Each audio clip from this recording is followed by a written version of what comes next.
I just left it with your name on it. Yeah, I'm all set. They have a meeting? Oh, I'm saying it was They just had it one, was a that was messenger, like 2 that's weeks ago. I think. Oh, I didn't even know they were having a meeting because I would have come to it.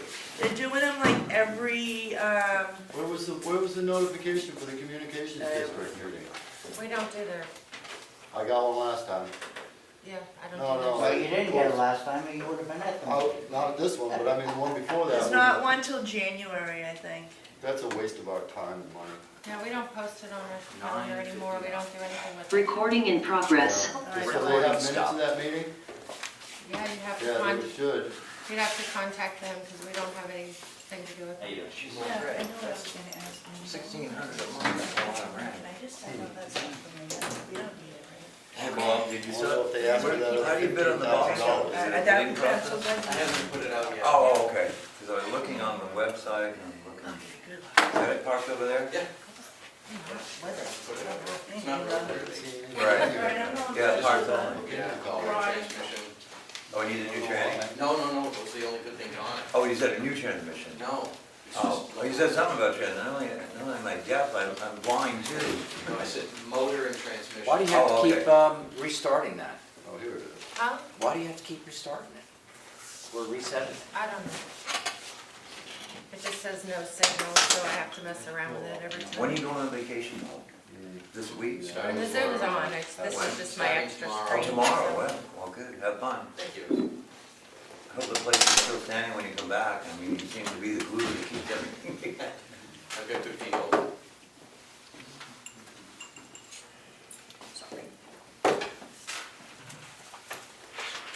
Unless you all set? I am, Okay. yeah, Gotta the get that Zoom's clock. working, I just, yeah. We'll bring the meeting of the Board of Commissioners to order. It's Thursday, October 24th, 2024. 10 o'clock, please join me for the pledge. Pledge Allegiance to the flag of the United States of America and to the republic for which it stands, one nation, under God, indivisible, with existence of one nation, indivisible, with justice for all. Good morning, Bill.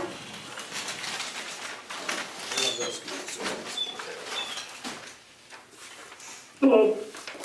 There's a delay in transmission here, but that's okay. Okay, do we have any media questions? Seeing none, any public comment? Yes, Fred Kane from Wolfboro.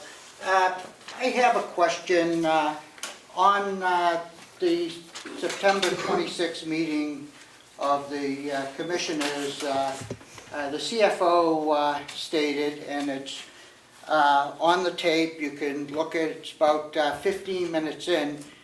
It says, the number one hot topic is agency staff. We are $600,000 over budget. And then at the delegation meeting, 13 days later, one question about it, she said there were $57,000 over. And I'd like you, the commissioners, to please try to explain that, how we go from 600,000, 13 days to 57. Is there fancy math that we're doing to create this? I can't answer that for you, but she'll be here later and you can ask her. Okay, thank you very much. Yeah, my name is Kevin Poole, live up the road. I just wanted to say, you know, I guess your farm manager was pretty adamant about testing the soil samples, when actually what should be tested is the hay quality, because it's not really horse quality hay. It's kind of dusty, and in fact I've looked up here, and I'm going to have a few samples of the hay tested by the Cooperative Extension Service. But you know, speaking of the hay, last Friday I pre-bought some bales of hay, and I actually showed up here at 8 o'clock in the morning to pick up a round bale that I'd already, because I have until November to get them. And the girls in the office, Krista Gurton, nothing disparaging about them. They're doing a great job. Frankie, where are you going? Come here. They said that Will and Mark had gone off to get hay, and see them in a county truck with a flatbed. And that was at 8, I saw them leave together, the buddy system and all, and that they'd be back at 11. Well, I came back at 10:45 because, you know, I just live up the road. And I see them come back with the truck and the flatbed with no hay. So it's like, you know, do you know where they went Friday morning for, what, 4 hours? From 8 to 11? 3 hours, whatever. Yeah, this is the thing. There's no oversight and a sense of entitlement that they have. They're driving around with county trucks, and apparently there's no hay. So if you could look into what exactly they do all day, that would be great. You know, they can't install hydrants. They have to do an RFP for hydrants, and so they just drive around. Yeah, they both need to be terminated, in my opinion. Thank you. Good morning. Hi. Oh, yeah. I wish I knew that. Dallas Emery. I'm just gonna come up and state the same thing I keep saying every week. I don't see anybody here. Once again, no, all these people that are running for these seats, and I don't ever see anybody come and say what their opinion is. I see a lot of stuff in the paper, but you can't believe anything that's in the paper, because they lie too much. The press is still the enemy of the people, in my opinion, so I'm just, you know, bringing it up again. Thanks. Hey, Dallas, Catherine Dragonfly is here. She's on the ballot. Well, maybe she'll speak. Fred, have you spoken? Oh, you Oh, have? yeah, yeah. Okay. Hi, Hello. I'm Catherine Dragonfly, as you both know, and I am running for county commissioner. I'm one of the ones you see in the newspaper. I have two quick things. One is on the $8 million addition that we're working on for, or fix, whatever you call it, restoration to this building. I haven't seen anything publicly about your considerations or where that money's coming from or going to or any of that. I'm just wondering if you could make that public or more public. And the other thing is there, between the nursing home and the jail, there are 146 residents. And I'm just wondering, I did a little bit of Google search, and it was my understanding that anybody with a social security number got a COVID check, and I don't see or hear or know of anybody who has gotten, those 146 residents who have gotten their COVID money. And that represents, I think, I did the math quickly, but it's about $300,000. And I'm just wondering where that money went. I do not have an answer for you. For either question? For the COVID money, Well, the COVID is a question, the other is a request that you make it more. yeah, all our meetings are public. We have not had any, as far as I know, non-public meetings, unless it's with our attorneys. And those are non-meetings for the annex. But how do people even know you're considering that? We did have a public meeting at one point, I believe, before you referred to, when we first started this. I believe so. When was that? It was when we first started it. I don't know, Melissa, how long ago was that you, when we first, November of 23? 2021.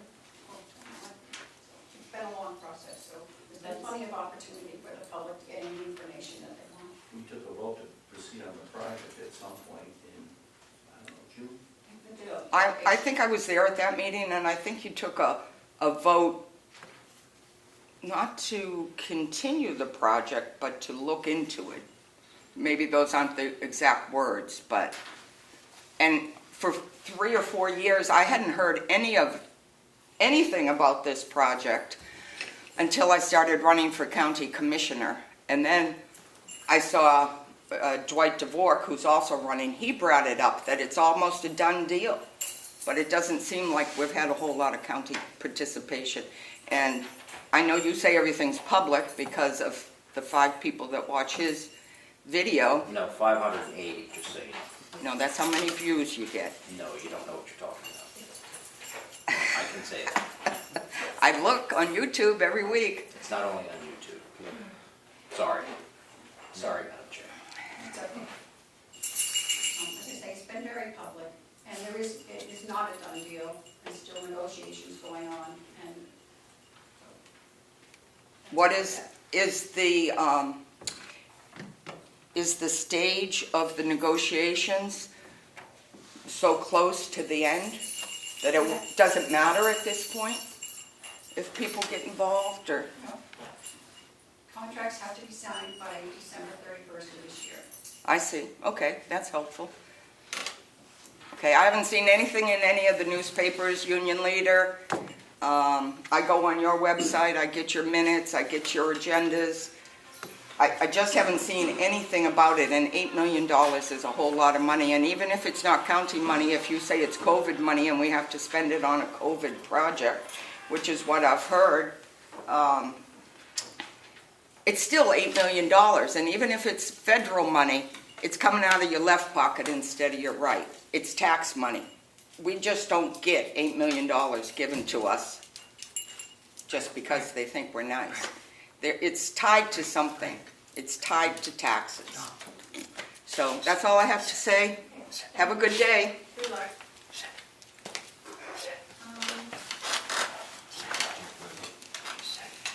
Meeting minutes for October 9th. Yes. Bill, have you had a chance to read the minutes? Madam Chair, point of order, just for the record, Commissioner Nelson is on Zoom, and all votes should be roll call vote. Commissioner Nelson? He's got a delay.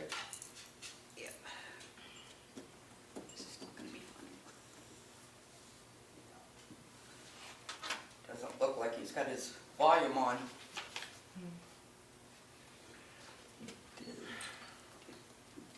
Bill, can you hear us? You talking to me? Yes.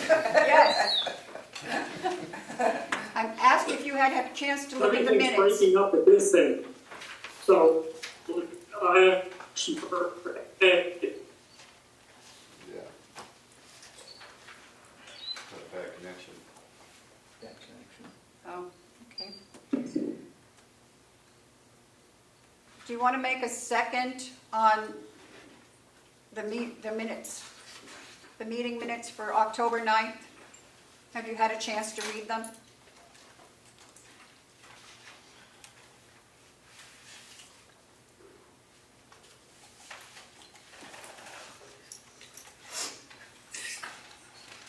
I would ask him to try to reconnect.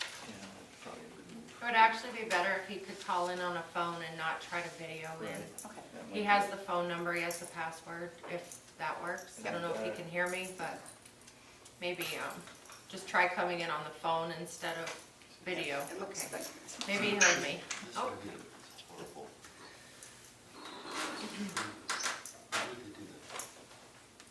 Madam Chair, I asked Melissa if I could attend meetings by Zoom because I like to travel in the winter, and she said I could except for when there were votes. So I'm wondering, I know this is a very minor vote, we're not spending money to, but I'm still wondering about the legality of that. Can he vote, can he not vote, can it be counted? There's a lot of questions I have. and can I just correct that for, yes. that you can attend and you can vote on Zoom. There has to be a roll call if you have a member on Zoom. And I believe what I said, that sometimes it can cause a problem, because if you don't have a quorum in person, if you had one here and one on the Zoom, you'd have to cancel the meeting. You have to have a quorum in person to have a meeting. I see, So, okay, all right, just to clarify. yep, thank you. I can try sending them an email, I don't know. Yeah, go or ahead. a text, I don't. Yeah. Well, I'll second the minutes and Okay. a roll call vote. Aye. Commissioner McGee? And McCarthy, yes.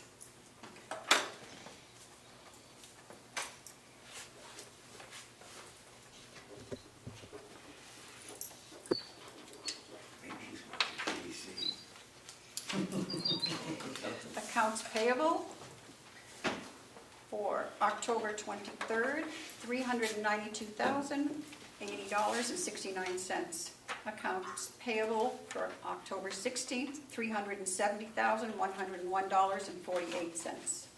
Payroll manifest For October 11th, $222,769.80. Payroll for October 18th, $281,191.30. Payroll for October 25th, $238,821. Motion to approve? I will second. All those in favor, roll call vote. Commissioner McGee? Aye. McCarthy? Aye.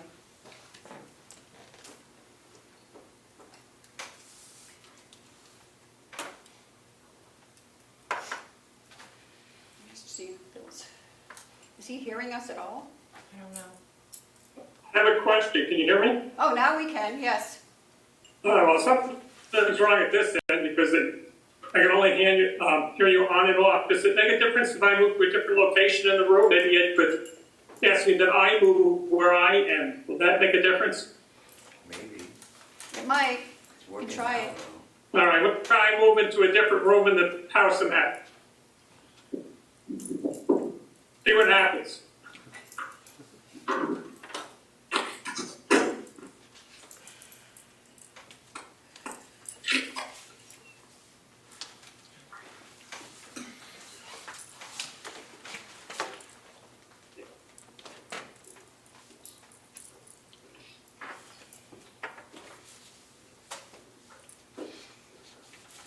And here, well, we're on live, so we're moving here. Oh, goodness. Let's see if this helps. Okay, well, we can hear you better. Okay, Can't see you, but we can hear you. okay. Now he's back. Oh, now you're back. Okay. Is that better? Can you hear us now? Yes, much better. Okay. Okay. We are going to go into the Board of Selectmen's meeting for Hale's location. 10:15. Okay. We have the minutes for October 9th. Motion to approve? I'll second it. Okay, all those in favor, roll call vote, please. Aye. Yeah, McGee, Aye. Nelson, yes. McCarthy? Yes.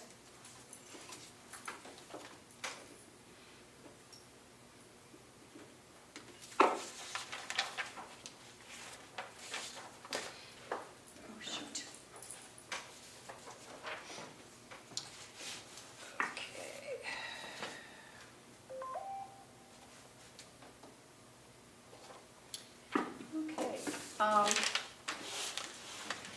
Okay, we have to sign this.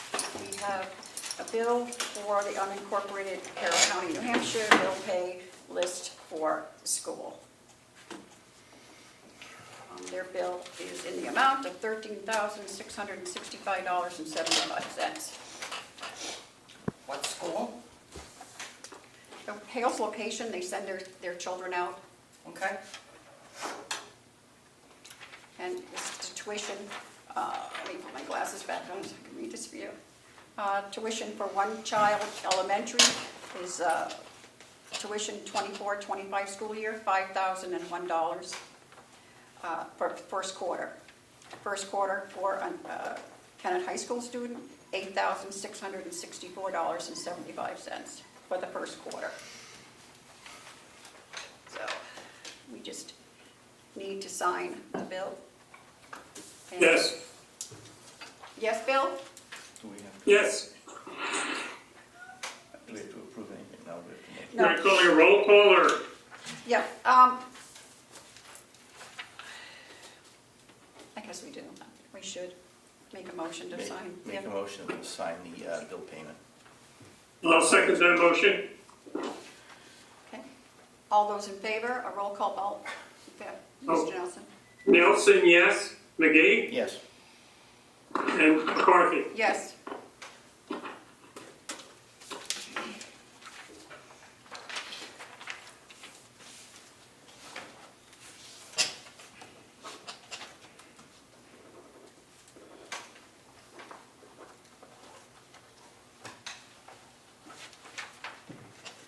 Okay, and I don't know, Commissioner McGee, did you get the email I did. from Trevor? So it's I did. very long, It's drawn a out. long email, Yes, but the short version is, yes, the short version is, the trouble with Hales is the easement, pretty Right. much.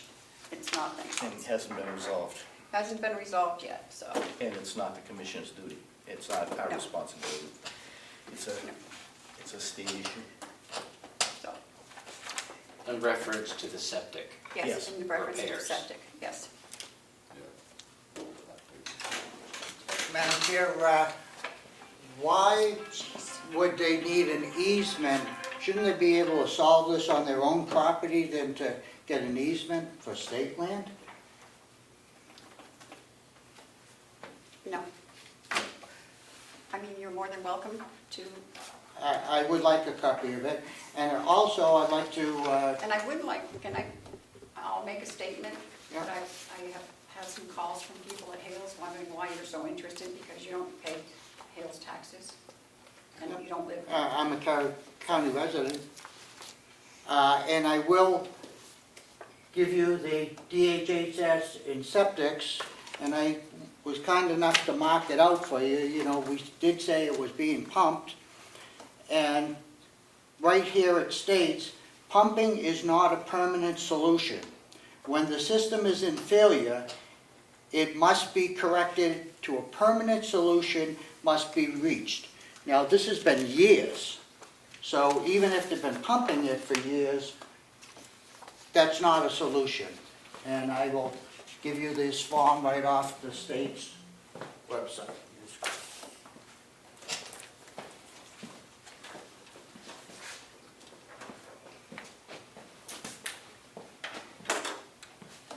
We have nothing else at Hales?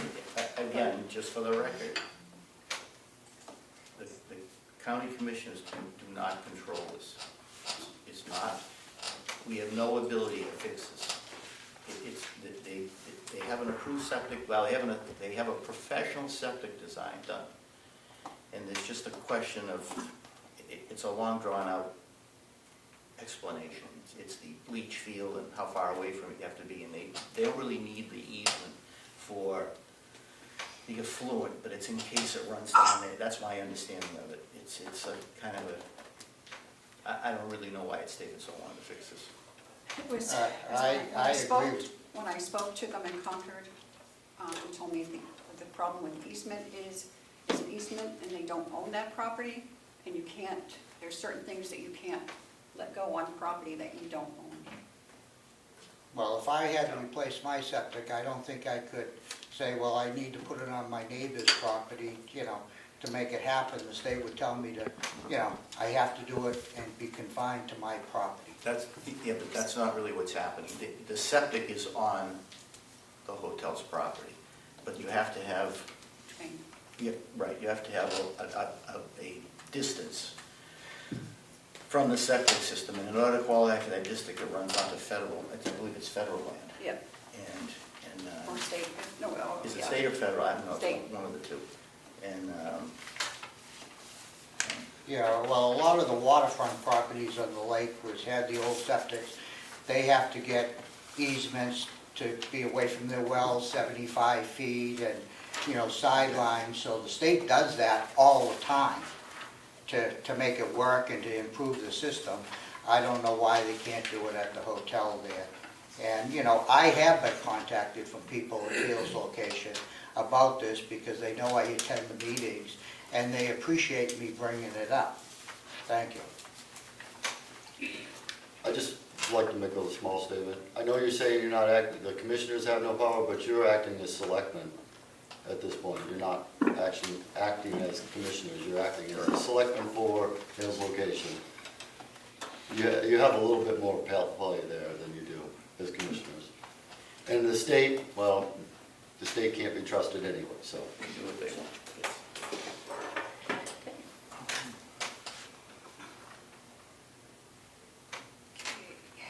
Yes. We will go back into our regular scheduled meeting of Board of Commissioners. 10:23. Is Bobby here? No. No, not yet. Okay, I see the jail recommendation, did? Bob? Ryan?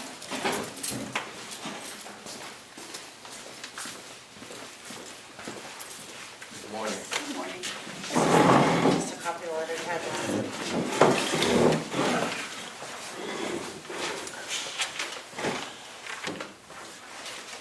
So last time, we talked about this a couple of weeks ago, and commissioners wanted to review the contracts. Could we please identify these men? I don't know them, or their positions, or what, is that what? Superintendent Brian King for the jail. Thank you, And Bob Murray, Director of Maintenance for Carroll County. thank you. Lost my train of thought. Sorry. The commissioners wanted to review the contracts. And I made one more communication with the low bidder to ask about their manufacturer certification status. And their response was they have, well, their response is, I'm currently waiting for confirmation on a certification class that will be held in December 2024. So it sounds like he's making an attempt to get the certification from the manufacturer, but I can't change my recommendation without him having it in hand. So I'm not sure what the commissioners want to do in this case. The low bidder does not have the certification, the middle bidder does, and if I'm going to make a recommendation, I have to stay with the mid bid because they're certified by the manufacturer. Yes. Just to recap, there were three bids. The lowest bid was $530,000 and $17,000 for the annex. The middle bid was $682,500 for the jail and $50,000 for the annex. And the high bid was Viking Roofing for $754,000 for the jail and time and materials at $125 an hour for the repairs. The difference between the low bid and the middle bid is $150,000, which is a significant amount of money. However, it can be penny wise and pound foolish, and I'm concerned that where the low bidder doesn't have certification, I really don't feel we should have them practicing on our jail roof. And have some commissioner 3 or 4 years down the road explain why we're doing it again. So, and that's just my feeling. Commissioner McCarthy can chime in, but I would agree with Bob. In spite of the fact that it is more money, I would recommend the Melanson Company. Go with your recommendation, Bob? Also. Yeah. The Melanson Company being the middle bid, yes, they're the middle bid, but I think that they're the most responsible bid. Carries a lot of weight. Will I jump in? Yes. You may. I would agree, because we've all seen how these things drag out when some other commission or state agency or company tries to get something approved. It could take, based on all that I've seen, it could take 6 months to a year for that to be done. So I'd have to agree, go with the middle one. Make a motion to approve the bid to the Melanson Company for $682,500 for the jail roof and $50,000 for the annex repair. I'll second that motion. Okay. All those in favor? Roll call vote. Aye. Oh, roll call. Nelson, yes. McGee? Yes. McCarthy? Yes. All in favor? Okay. So I just have a question regarding, Yep. because I know that we've talked that this is only for the roof portion of it. I read through the documents, but unless I'm misunderstanding, they're covering, are they replacing damaged steel or covering the steel with new steel? What they're going to do is, you've got a metal roof that has ribs. Correct. Those ribs are going to be infilled with insulation, and then there's going to be another lighter layer of insulation that's going to smooth out the top, Okay. and then this EPDM rubber roof is going to be installed over that. Because we have several, well, I don't know about several, but some, I will say, panels that are partially lifted and all kinds of Yeah, stuff. any structural repairs will be done to make sure that the roof is sound. And the other question is I know we've talked about interior damage. Yep. Which I get, like, because I have walls in my, but Yep. it's the unknown of, because we cannot see the underside of that roof from the inside in all areas. So my concern is what damage is there if we're not removing the lid, so to speak, to see from the top, where we can't see from the bottom, because we have active water that leaks in Right. those areas. So I hate to spend the taxpayers' money to put a cap on something, not knowing 100% in all areas what's damaged and what isn't.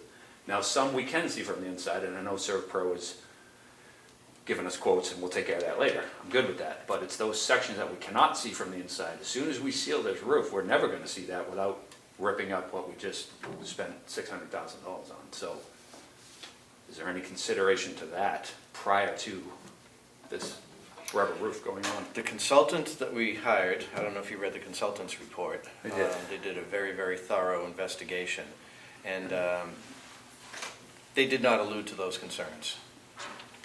That's really all I can answer.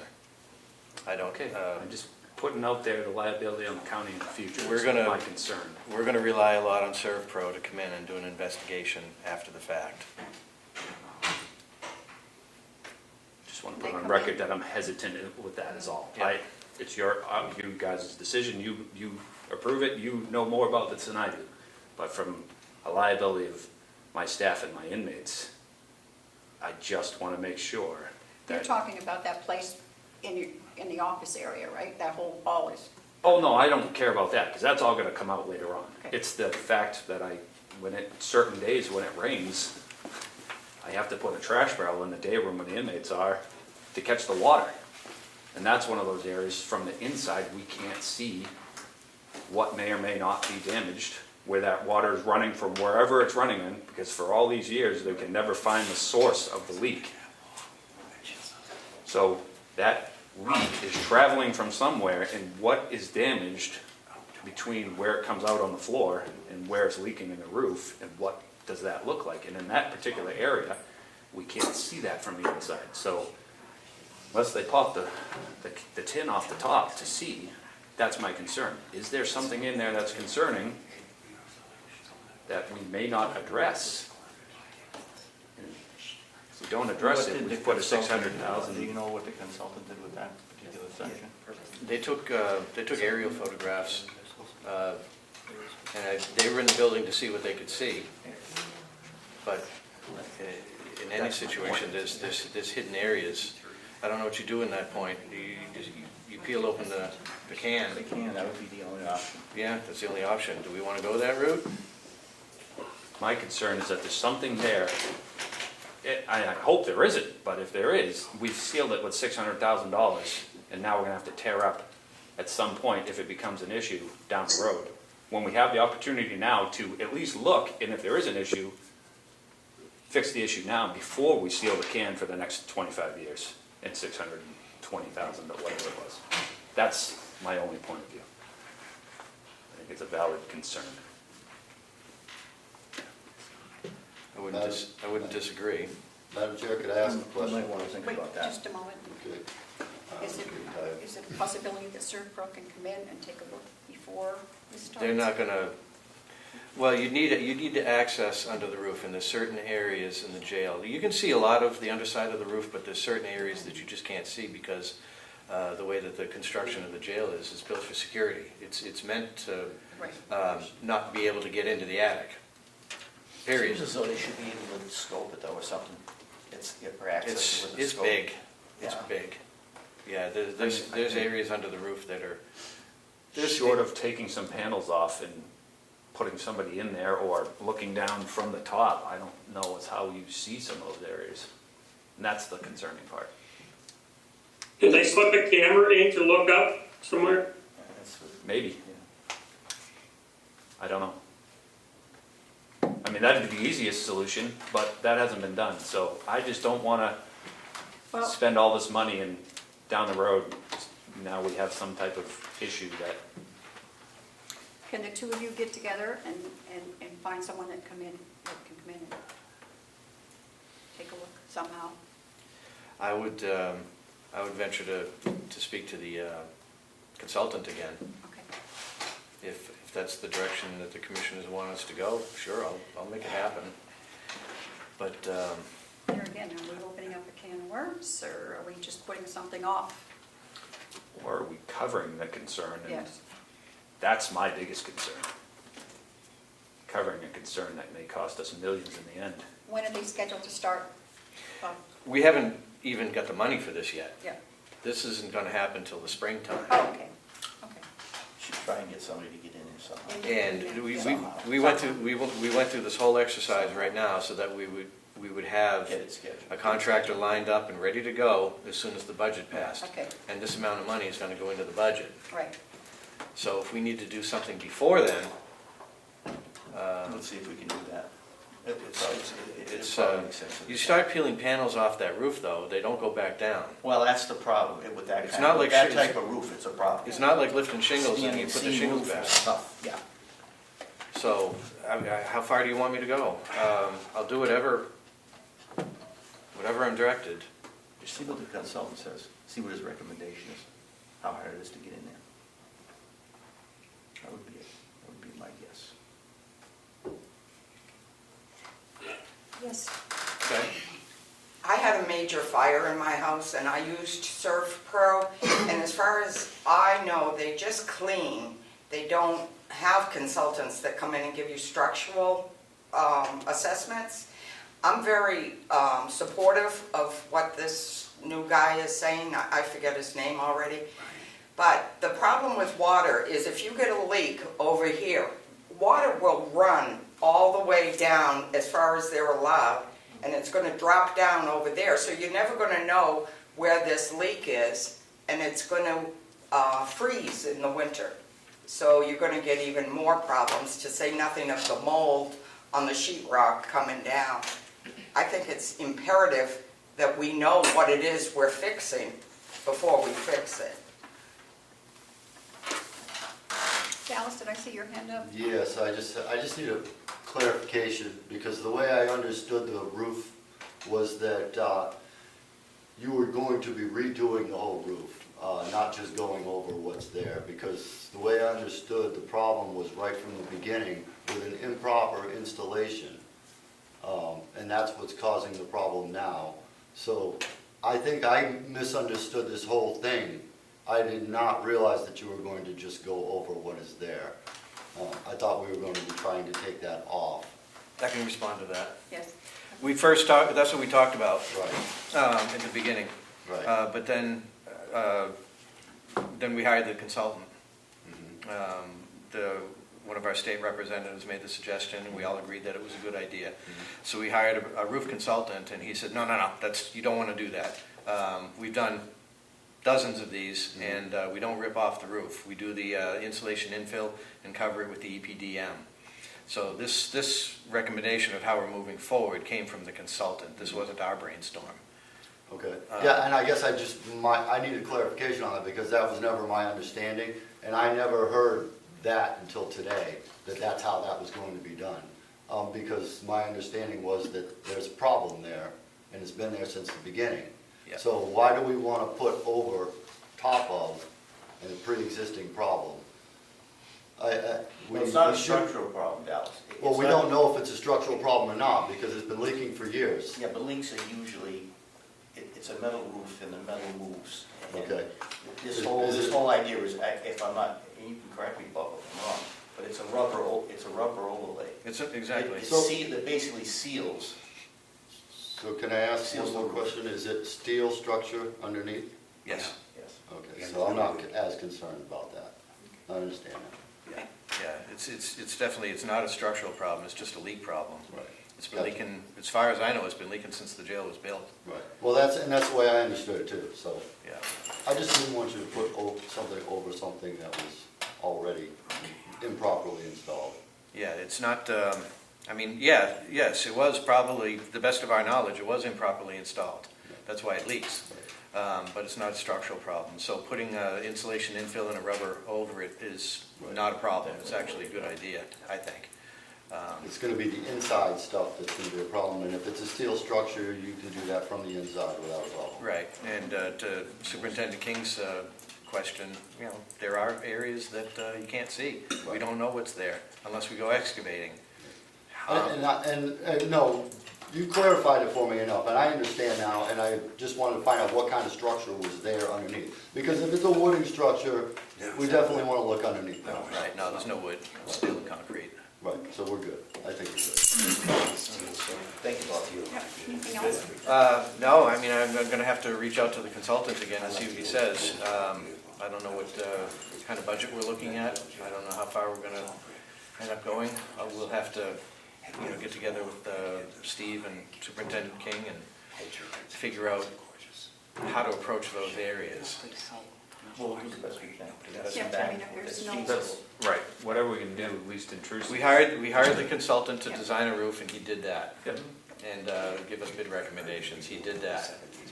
So, you know, do you want me to move forward with the bid award Yes. Yes. and treat Just this get as it a scheduled, completely separate item?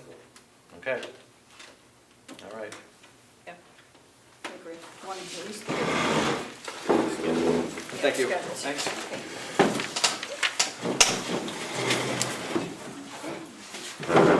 Spectrum service contract, are you speaking on that? Yeah. Oh, well, I thought you were here for that. Yeah, that's one. That's why you're here, okay. You have the papers Melissa printed out by chance. No, no. I think so, no.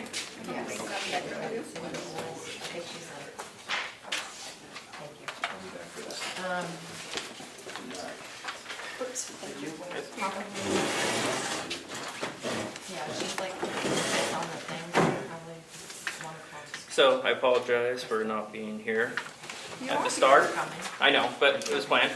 So what we are requesting is for an additional drop in of a new ISP network into the main building, the admin building. It's for 1 gig dedicated fiber. It's 1 gig up and down synchronous internet connection. They quoted us at $1,439 for a 36-month term. But there is also the option of DDoS protection, which is added as an extra $850, which is debated, you know, if it's worth getting a DDoS protection, that it would be up to what you guys think as well. If we go to a 60-month term, it becomes $1,225. I would suggest doing the 60-month term because we need internet, and so I might as well save money through it. So that's the request for the Spectrum. Oh, here she is. Oh, here she is. Come on in. Sorry. Just started talking, you're Yep. fine. Nope, you're No, fine. no, it was the oil thing. I didn't even know I needed oil. New Hampshire people are introducing me to some things. Let's see. Oh, And this is Bobby O'Rourke, Yes. IT IT. representative. She's our IT director. Yes. Would you like to continue? I don't know where we were in the middle So of. I was just explaining that we're requesting a 1 gig drop from Spectrum internet provider. That will be dropped into the admin building. It's 1 gig up and down synchronous internet connection. And I just told them that the pricing for a 36-month term is $1,439, while a 60-month is $1,225. But we can also add DDoS protection for $850 on top of that. But in my opinion, the DDoS protection is not a good idea as far as they do all of the work to prevent a DDoS before it hits our gateway.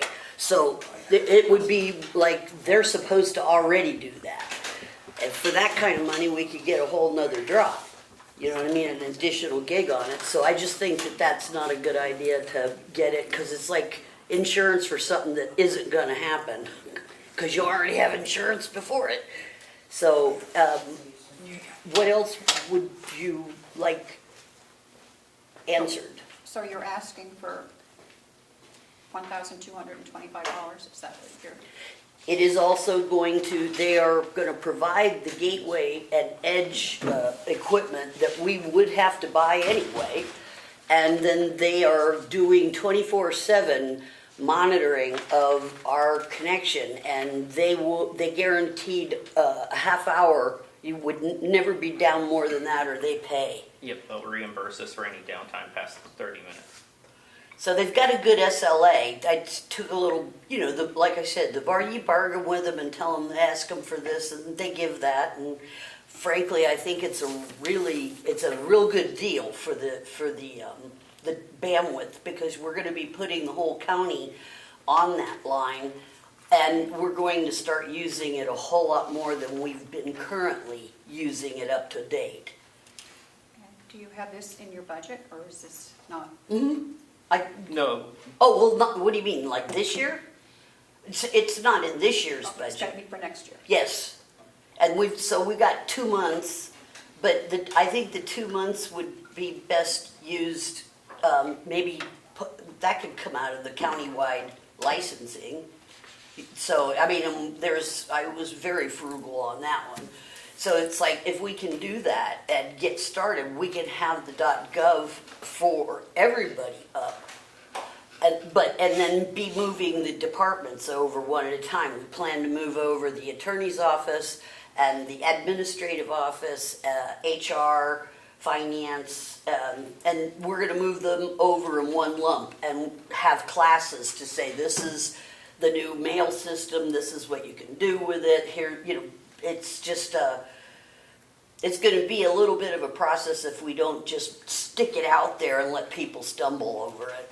I'd much rather give them some training, especially training in security, because not everybody understands, clickbait and phishing, and they need that kind of onboarding with security that way, to teach them not to click on the duck.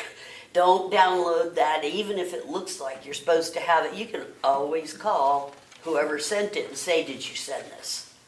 You know what I mean? It's just better to be safe than sorry, but they don't know that if they don't already have IT in place at their homes, some of them, because they are getting access they didn't have before. We're putting the whole county everybody has email and access, and putting in kiosks for them to get their information in case they don't have computers at home. How soon do you need to do this? it needs to be done ASAP pretty much, so that will be what the new network's gonna be running on, so. Will it wait a week, or do you need it right this second? Well, I was gonna say, it could wait a week, but what it does is it takes until it's approved, they won't schedule it. And sometimes they have 60 to 90 day out just to get the drop, because fiber's not, they don't have it out here already. So it was just a matter of that, to get the scheduling going for sure. So ask the question again, because I'm not sure what I heard. It's you have the budget, or you don't have the budget? It's coming the next year's budget. We have money in the Existing budget? In the existing budget for it. In a different. So we can take it out of line 66, Right. countywide, county computer services contracts. So we can cover this year. We will have to request the additional funding in next year's budget. Okay. All right. I don't want to hold anything up. I'm okay with it.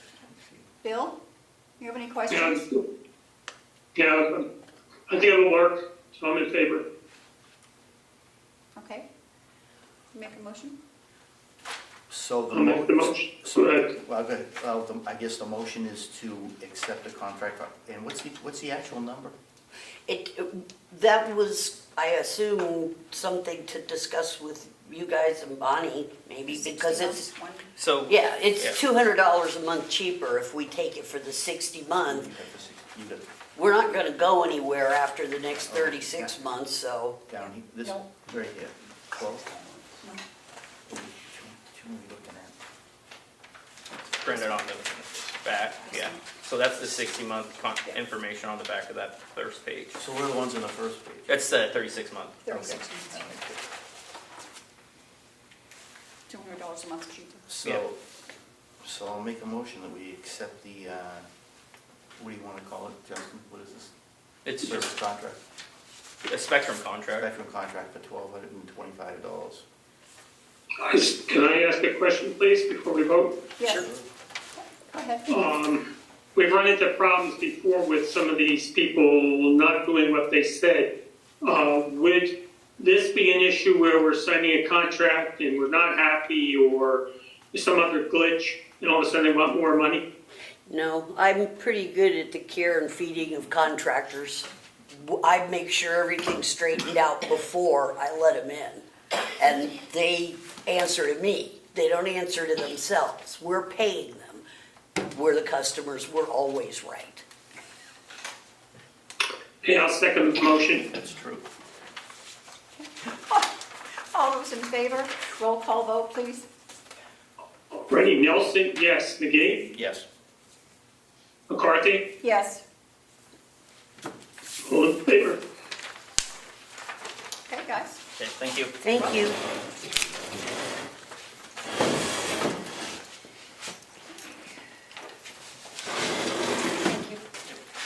Do we have any non-publics? Yes, Bonnie's coming over at some point. Okay. Let me call over and check. See if she has it done. I can, My goodness. What time are these people coming? Oh, 12:30, 1:30. I did work with UNH on last Sunday at the Sandwich Fair. It was, I had a great time. I was working with the Defense Talks, where the kids, the 4-H kids come up and, you have to judge them on what they know about their animals and the care, and what they look like. It was really, I had a great time. So, hadn't done it before, but yeah, it was fun. I go every year. Slow down. I was amazed at how knowledgeable some of these kids were. Yes, make you feel foolish. Yeah, it does. I felt, the first one I had, I was asking her questions, and, I said, well, she had this great, big, beautiful black cake.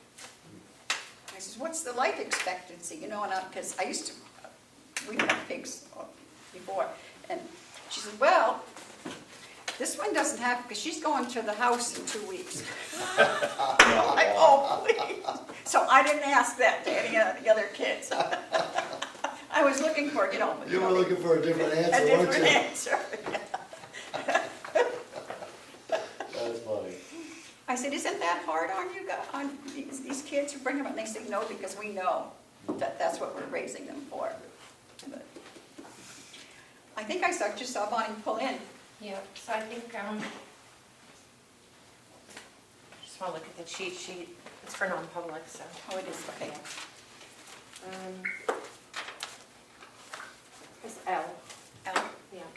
We should probably do L and C. L and C. Would you like to? Make a motion to go into a non-public session under New Hampshire RSA 91-A:32L, which is consideration of legal advice provided by legal counsel either in writing or orally to one or more members of the public body, even where legal counsel is not present. I'll second the motion.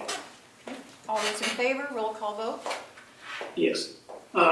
Nelson, yes. McGee? Yes. McCarthy? Yes. All in 10:52. favor? Did we get kicked out? Yeah, you have to leave, sorry. Oh, yeah, because Bill's This here. is Bill. Because he's on the Zoom, so thanks. Come on, Bill. You're kicking us out of the building, Bill. It's a nice day out there. Yeah, at least it's not snowing. I guess Yeah. Hi there, Bonnie. Hi there. You got all the numbers. I saw you. We're going to recess out of non-public, and I'm going to be taking someone down to look at the annex, the wing. And it is 12. 11:39. Okay. All right, have fun. Did I miss it? Okay. Recess? Yeah, because the chair told me I could ask my questions to the CFO. Maybe when you come back, I'll show you the kitchen while they get on with the rest of their meeting. How's that? Okay.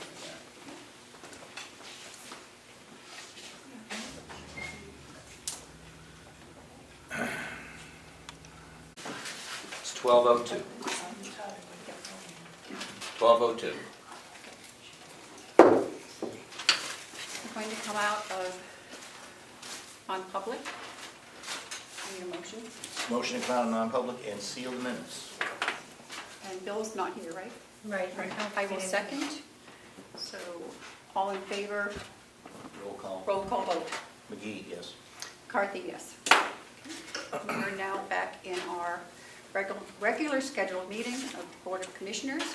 It is 12:05. And we will begin with our nonprofits presentation. And I think you've been allotted 5 minutes or so. So the first one up is End 68 Hours of Hunger. Yeah, do you all want to come up? Yeah, so I want to. Yeah, Madam Chair, they should go up there so you can hear better, because you can't hear very I good know. in here. Yeah, are you okay with that? Yeah, of course. Come closer. Yeah, come on up.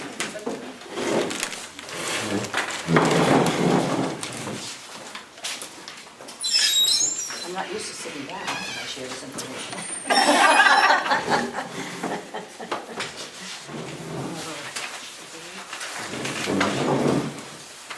Well, I'd like to begin by thanking you for including us in the budget process and also for the support that you've given us over the years. We certainly have appreciated what you've done. I'm Jan Brooks, and this is Carroll Simpson, and we're from N68 Hours of Hunger. I think we've been here before, Carol. Okay. Our nonprofit organization works to confront the approximately 68 hours of hunger that some children experience between the lunch they receive at school on Fridays and the breakfast that they receive at school on Monday morning. Our vision is to provide weekend food for an average of 141 preschool through grade 6 students each week who are at risk of food insecurity. Due to the state of the economy and related costs, families of preschool through grade 6 children living within the Government-Wentworth Regional School District who are at risk of food insecurity look to and depend upon their child's bag of food that they receive each weekend. We serve the children in Wolfboro, Brookfield, Carpenter and Crescent Lake, Tuftonboro, Middleton, Ossipee, Effingham, and Ossipee Head Start and Ossipee Crossings. Each child receives a bag of food on Friday afternoon that consists of 3 dinners, 2 breakfasts, 2 lunches, and snacks. Our organization is run solely by 45 to 50 volunteers, which consist of retirees, staff from the Government-Wentworth Regional School District, and students from Brewster. The All Saints Church, Episcopal Church in Wolfboro has provided us with a space to store our food and to pack our bags each week. The Government-Wentworth School District continues to be very supportive to our organization. They provide us with buses and their drivers who pick up weekly food bags and deliver them to the elementary schools. They also involve their outreach counselor from Ossipee School, who is our liaison between our organization and all the elementary schools. She's in close contact with the school's counselors, who in turn gain information pertaining to students at risk of food insecurity from the administrators, teachers, and health providers in order to pass the number of students in need on to us. Our local communities are very supportive financially as well as publicly. We hold an annual appeals drive, a major fundraiser, and are sponsored by local businesses that our communities participate in, sponsor, or provide financial support. Our financial obligations are solely for the purchase of food, bags, and bins, with 5% of our monthly proceeds earmarked for the administrative costs of the executive director of the program. Our chapter of N68 Hours of Hunger has worked hard to provide to children the weekend food. We are continuing to reflect on what we do and what we can do better. Over the last school year, we provided weekend food for 141 children during the school year and an average of 33 children who attended summer school over the years. But we've known that there's been a need for providing children with food for the weekends during the summer because the summer has a much larger population than we're able to reach. In the past, it's only been the children who go to summer school that have been able to pick up the bags. So as a result, we said we need to do something, and we launched a new offering this summer by reaching out and providing bins of bags at various locations in the Governor Wentworth towns. Town libraries, schools, churches, and individual businesses offered to be a pickup site over the summer months. Having the various locations increased the number of students who received the food bags from 33 students during the summer to an average of 58 per week, and our goal is to increase this number. It's easily recognized that it takes a village to run our organization. A combined effort of individual and business donations, along with fundraisers and grants received from the county, towns, and private companies, enable us to meet our mission of feeding children who are at risk of food insecurity. Over the 23-24 school year, a bag of food for a child costs $16. For the 23-24 school year, we had 141 students. So it was costing us $2,256 per week. For 37 weeks of the school year, total cost of $83,472. Including the summer months, we had a total of 58. That's an additional $928 per week. For 10 weeks, an additional $9,280. Our total average cost was $92,752. Carroll County Commissioners has been very supportive to our program, and we thank you again for your generosity. To continue to provide bags for children at risk of food insecurity, we are asking the county for $8,000 for the upcoming budget. Thank you. Any questions? I'm just curious, do you have another, is there another group that does the other towns? Yes, there are actually 47 chapters, and we're the Wolfboro area. Thank you. Bonnie, any questions? No, no no questions. questions. Sitting up here, No, I'm good. Okay, thank you very much. Thank you. Thank you. I know you do good work. I've been involved with the one in North Conway, and It's a great organization. it is. Thank you very much. Thank you. I would also like to commend you ladies on the work well done. Topper. Thank you. The Nick?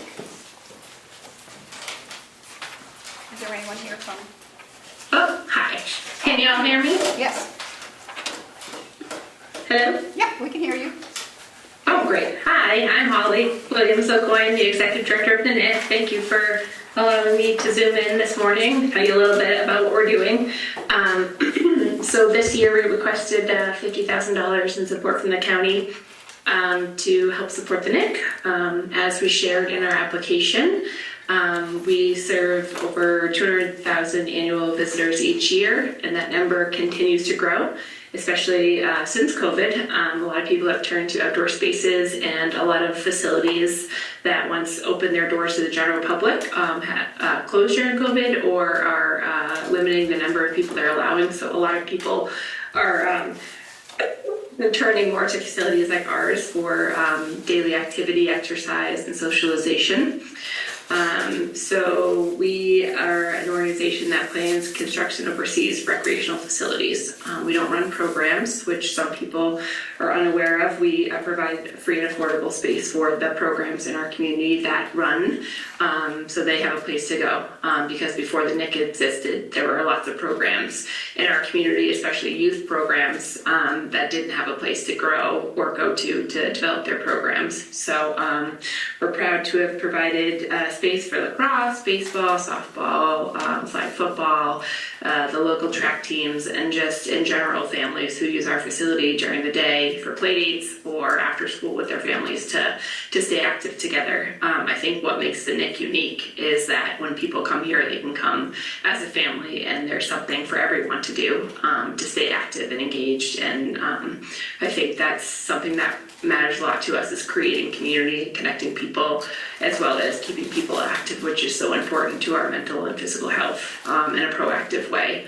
I think that when kids are in school all day and they get out, they really need a place to run around and be active. And I think as adults, we all know that we need that too. So to be able to provide that service for our community is so important and essential. And I will say that a lot of communities, facilities like ours are run by towns and municipalities, and although our school systems have beautiful sports fields, they're not really open to, like Kingswood's got a fence around theirs because their students fill up those fields pretty well after school, so it leaves not a lot of room for those other programs in the town, like youth-run sports leagues and just other events and such. So we're proud to be able to provide that space for our community as a private nonprofit. So as I mentioned in our application, the NIC is working diligently to create indoor space for our community, because that is a need that is a huge need in our community. Most people who play sports travel, especially those indoor sports during the winter. They travel out of town up to an hour, so we lack ample indoor facility space for basketball, walking, running, playing, pickleball, all that stuff. Borough does a great job of running outdoor facilities, but we kind of lack indoor space. So we've been working behind the scenes to build an indoor facility, and recently announced to the public that we'll be creating a 33,000 square foot indoor facility here, which we'll break ground on in the spring. So finding annual operating support to support our existing facility, and then that new facility, once it opens, is essential to our success and continuing to provide the services we provide to our community. So we hope that you will consider our request. We think that the NIC is a place that keeps our community active and healthy and engaged and connected, and we hope you feel the same way, and that you're able to come here and enjoy it with your family and your friends, because it's a great place that's open to everyone of all ages, and we hope has something for everyone. So thank you so much for the opportunity to apply for support, and if you have any questions, I'd be happy to entertain those. Questions? No. Fun? I do have a question. In looking at your request, your funding is substantially lower than your operating budget. What is the plan for making up that difference? So the NIC, although we provide a lot of free space, we also, the leagues that use our facility regularly, they do they do help contribute to the field maintenance. So we collect a total of $50,000 from all of the sports leagues that use our NIC. So that covers about 20% of our operating budget. We also fundraise. That's something I spend a lot of time doing. So we bring in about $50,000 in grants every year, in addition to what we're requesting from you. We also solicit individuals in the community for annual operating support, and we have an established endowment fund that we help to subsidize our budget with.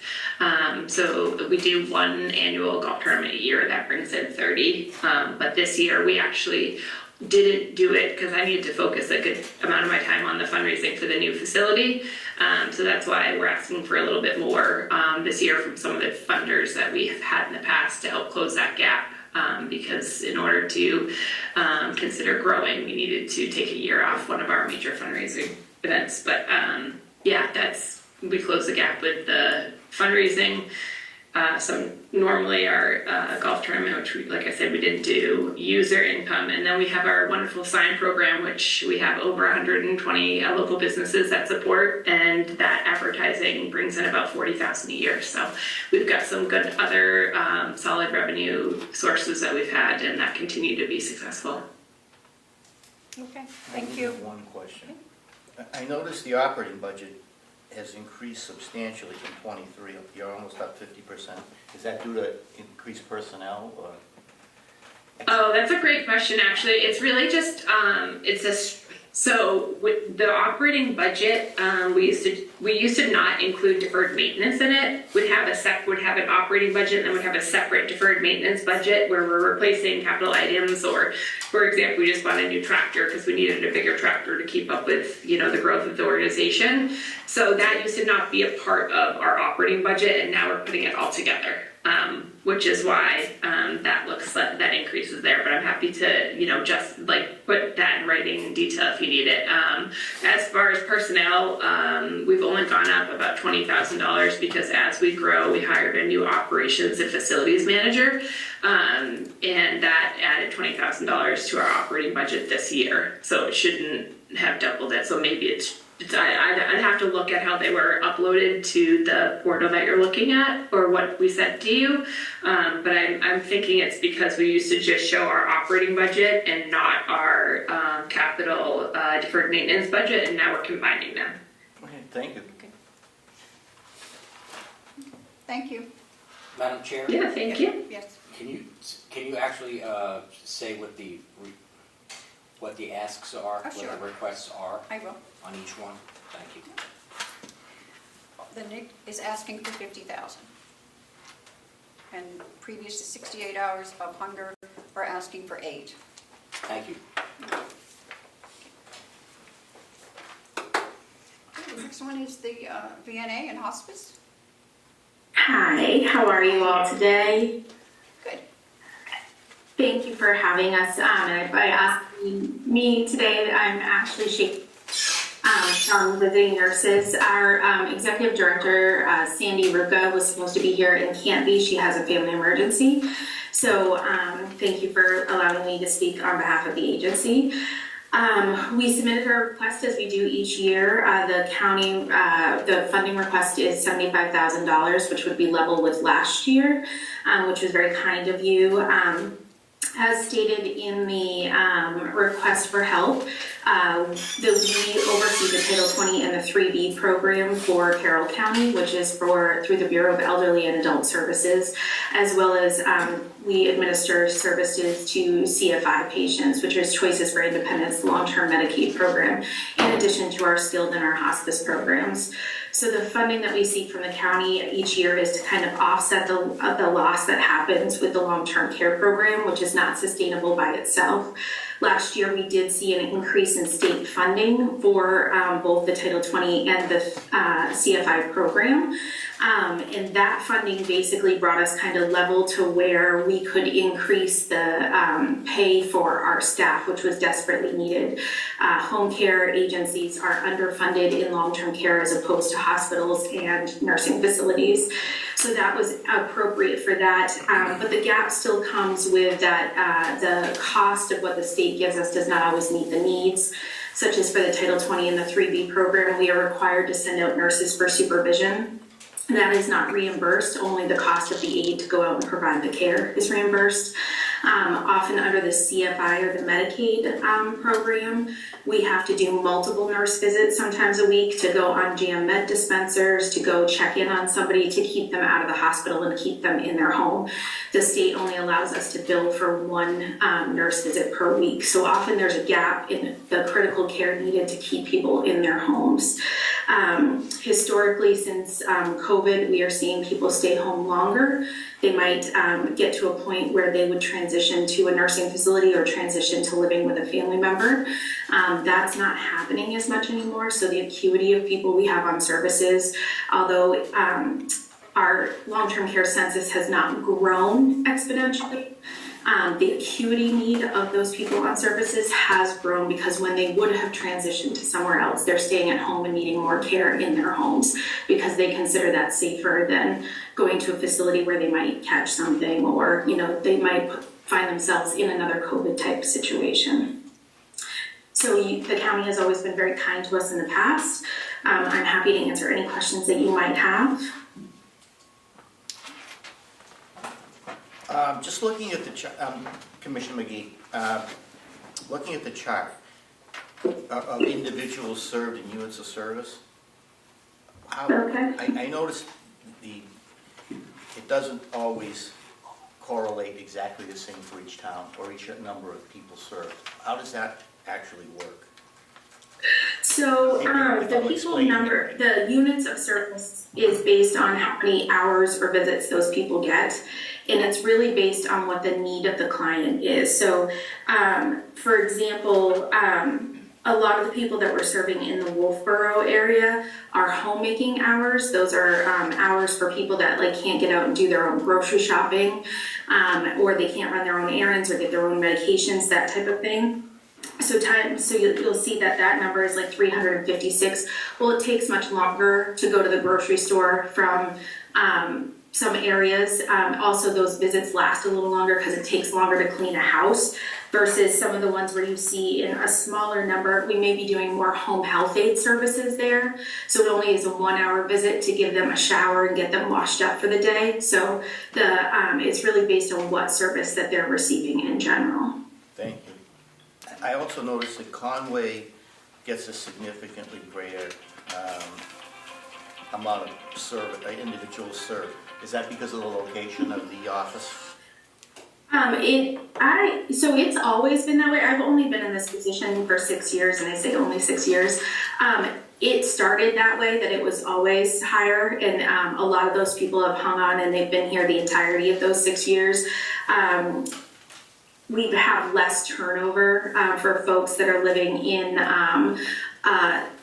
places like Conway Pines or in the Stewart property buildings. Those people tend to, be living in a place that's safer for them, so they don't turn over and come off services more often. Where folks that are like off in Jackson or out in Sandwich are in their own home, and so they often will end up having to go somewhere sooner, and so there's less turnover. There's more turnover in those other towns, if that makes sense.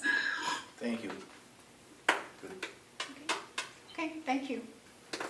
Thank you. White Horse Recovery, I don't see them here yet, Madam Chair. Okay. If you want to go to the next one. go to the Child Advocacy Center. Hi there. Hello, come on up. Thank you. And you are asking for $70,000 this Yeah. year. Okay. Do you mind if I sit? You, of course, sit down. Thank you. I'm Elizabeth Kelly Scott. I'm the Executive Director of the Child Advocacy Center in Carroll Chuck, County. thank you. Yes, we spoke on the phone the other day. Thank you. The center has been partnering with the county for several years now for funding. And to give you a little bit of background, I know that, Commissioner McCarthy, you're probably, That's okay. you've heard this Chuck before. is new. And I did have an opportunity to speak with Commissioner McGee the other day. But the Child Advocacy Center of Carroll County is a nonprofit organization. We aid in the investigation and prosecution of child abuse cases. Most of our cases are child sexual abuse cases. We work with a multidisciplinary team of professionals, including, law enforcement, child protective service workers, the county attorney's office, and medical and mental health professionals, as well as victim advocates from Starting Point. And essentially, we provide forensic interviewing services and case management services.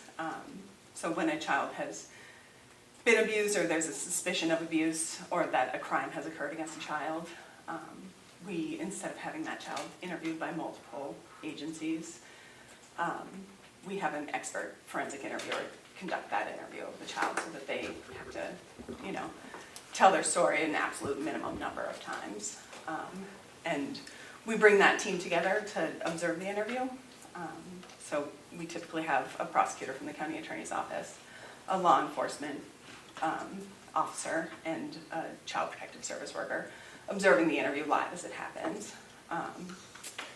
And from there, we're able to provide some case management as well, referrals to mental health treatments or medical treatments. We've been in the county since 2006. We had a building donated to us in Wolfboro. In 2006, we also operate a satellite site in Conway now as well, just because, as you know, Carroll County is 992 square miles, and it's Pretty big place. Yeah, it makes it a lot easier for a lot of the families who sometimes are dealing with transportation issues or having to take time off from work. I'd be happy to answer any questions that you folks have.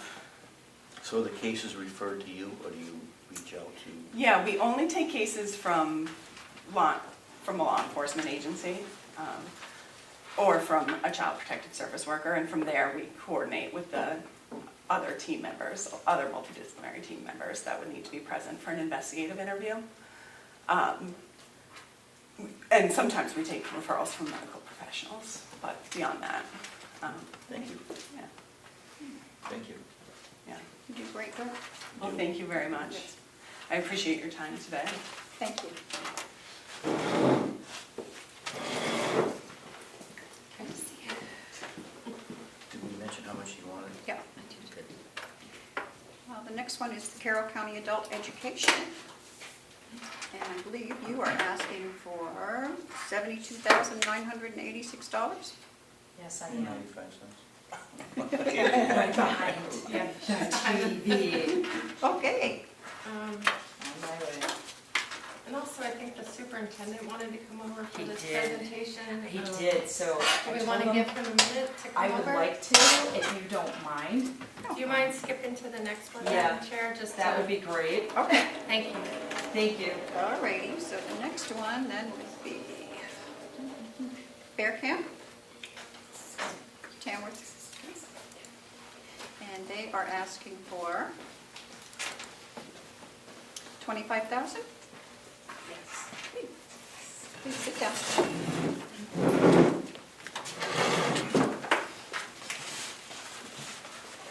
Hello, thank you for having us here today.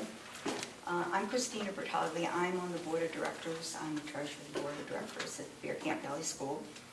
And as you said, our request is for $25,000. We're here to let you know that despite all the adjustments to our budget, fundraising and raising tuition, we're still falling short of funds this year and are looking to the county's support to remain available to serve the children in our program. The average cost of child care for a family with 2 children in New Hampshire exceeds the average mortgage payment and far exceeds the cost of tuition at a university. Centers are struggling to stay open and staffed, and parents are struggling to find and afford child care. And businesses are struggling to recruit and retain workers who need child care. Our application should have the number of families and towns we serve identified. We've been very fortunate to receive several grants this year. The first one has and is allowing us to do needed facility repairs and updates along with enhancement program materials. These grants are very specific as to what they can be spent for. The next is solely for staff retention, allowing us to send staff for training, pay for related staff learning materials, and award bonuses to the staff to supplement their salary. Historically, child care personnel wages are on the lower end of the scale. We're really lucky that we have a dedicated staff that have been with us a number of years. One has been with us like 26 years. Another one is 6 or 10. I also have been with them for 2 years as a substitute teacher. And then we have 4 others. We have increased tuition. Unfortunately, it's not equal with inflation, and we continue to do fundraising, including reaching out to areas we serve seeking personal donations to aid in scholarships for child tuition. Again, inflation in heating, electricity, and food costs rising. Our center is in an at-risk area, and the food program is an essential part of their caring for their whole child. Our families count on the center so that they can work. Our staff count on their jobs. But the most important is that we're there for the children and the families. Our director, Lisa, has recently completed a Child Care Accelerate program. We're acting on the recommendations given to us by those consultants. in an effort to become more sustainable. One of their recommendations included reaching out to our county as a grant for our fundraising efforts. We are making cuts where we can to staffing, but we're limited in that amount because of the state licensing regulations and our staff-to-child ratio. We're working on a marketing plan, and we continue to investigate fundraising options. We hold an annual fundraising drive and send it out to the areas that we cover, and we have several other fundraisers throughout the year, and several businesses also do a dime to donate, and we get some money from them. We appreciate the help we've had in the past, and we're just hoping you can support us in the efforts this year so that we can continue to care for our children and families. And if you have any questions. I see that you have 58 children now. Is that the total number? 58, is that, Well, that was 23. Oh, so 23 Yeah, currently? 70 It's now? now up to 27. We've taken on some more children in the last month. Commissioner? It looks like more than that, though. 16, 17, 19, 21, 22, 25. Yeah, according to this, it's a little more than that, but more children. It's also when we figured out the children, it's children that we had this summer currently too. So there, it may be a little off, but they're families that we have supported. Yes. Is there, I don't see any municipal funding. Have you gone to the towns? We will be going back to the town. We generally have asked the town to help support the center for the school age program. Last year, we were not able to offer as big a program because of staffing, and didn't feel that it was fair to go to the town and say, hey, we need this money when we're not offering as much as what they were paying for. So last year, we did not go to the town. This year, we will go to the town because we've opened up our program more. This school age program is only Tamworth children. The rest of the program is widespread. So that's for the school age group. We will go to the town this year and ask for some support. Great. Okay, thank you. Thank Thank you you. very much. Thank you. And Madam Chair, White Horse is on the Zoom now, if you wanted to. Okay. Back up. Back to the okay.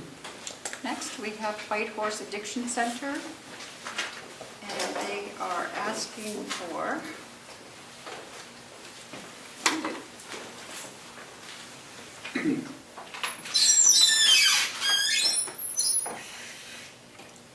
I believe it's 150,000. 150,000. 150. That's correct. Okay. Good afternoon. Oh, thank you. It's great to be here.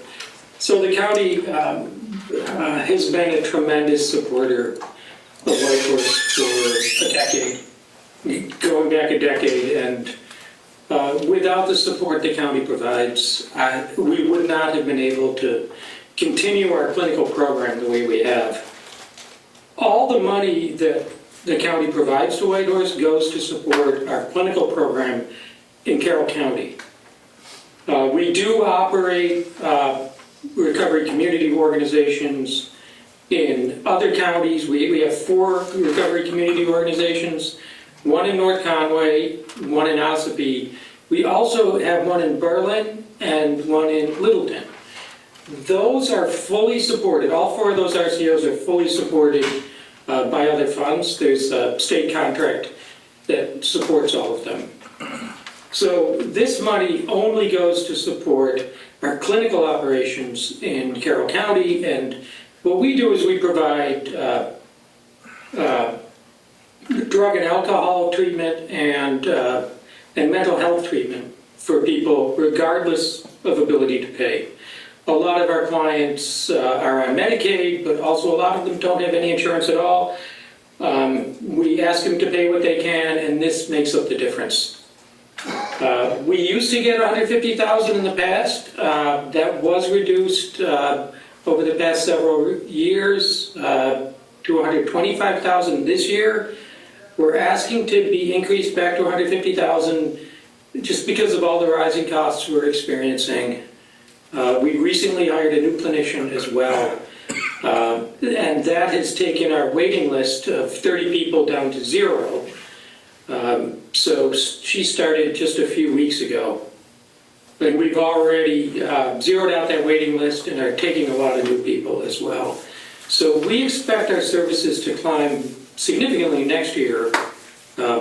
We are one of the few providers of intensive outpatient treatment for drug and alcohol in the northern half of New Hampshire. And we actually provide this service in person. And there's we've literally helped thousands of people over the past decade, and we'll continue to do so. So I'm happy to take any questions or see if I can provide more information if needed. No, I think that's all. Thank you very much. Okay, thank you. Madam Chair, the superintendent's here if you wanted to do the adult ed. Yes, are you all set? Okay.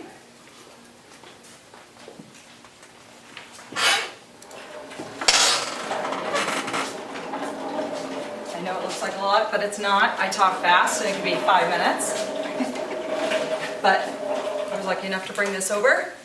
And also I have copies because I don't trust electronics. And I didn't know if it was going to work. Here you go.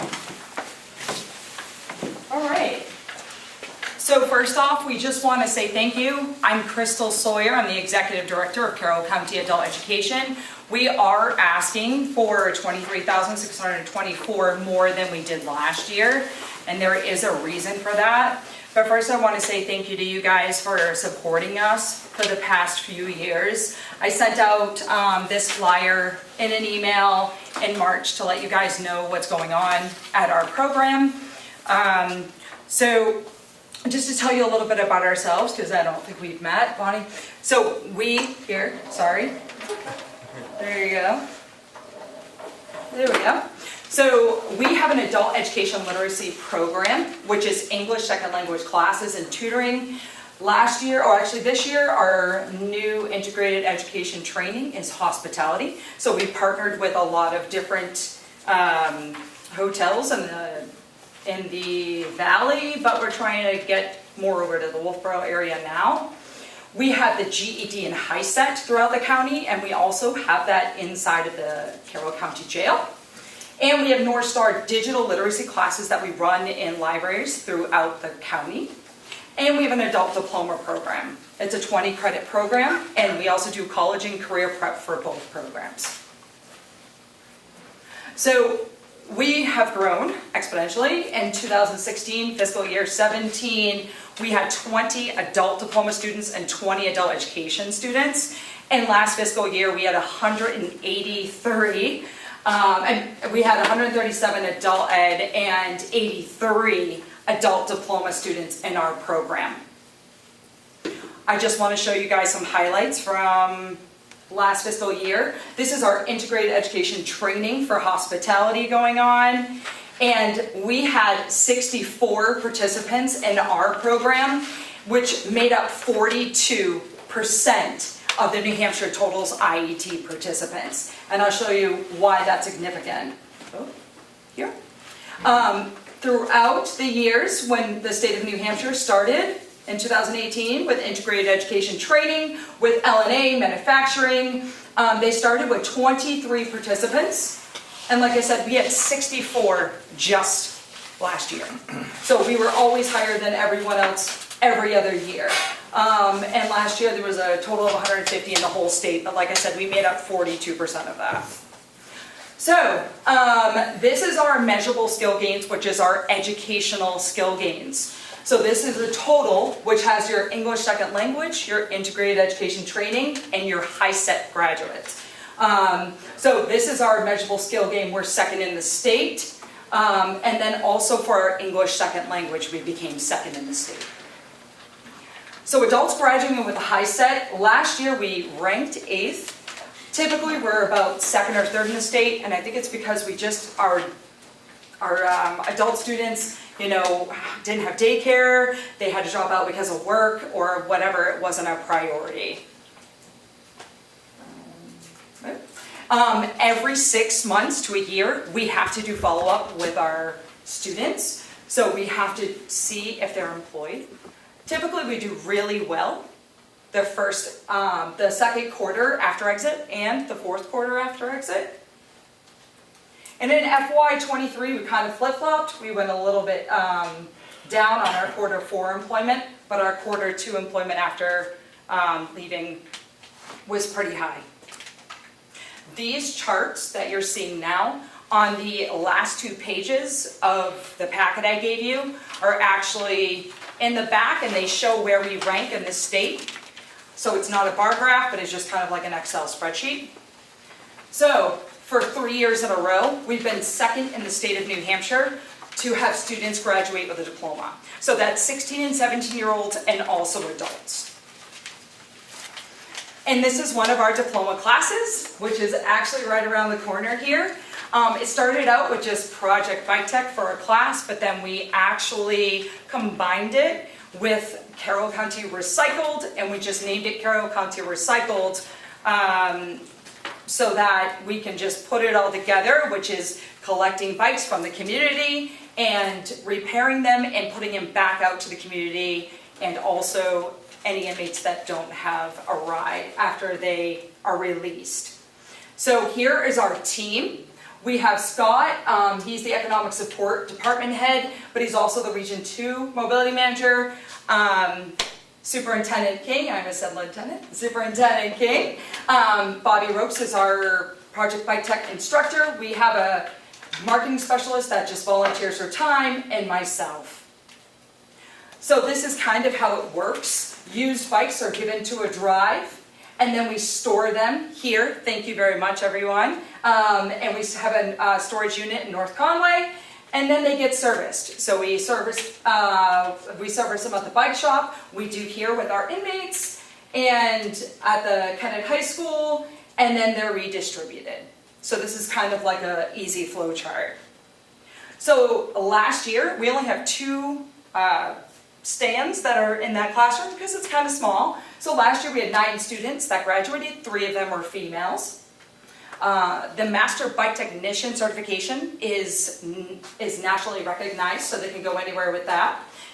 Our students repaired 43 bikes last year to put out to the community, and I went in after the class was over and I worked on resumes and getting them employment, because that is our first thing in our school, is to work on resumes, employment, because we're Workforce Innovation Opportunity Act partnered.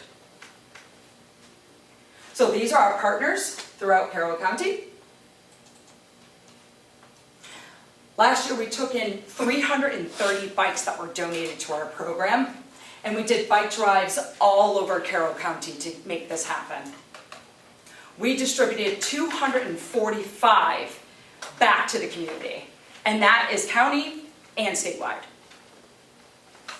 We donated to nonprofits, schools and daycares, local businesses, Dunkin' Donuts, Walmart, and hotels. And this is actually the list of individuals that is in my grant that received bikes.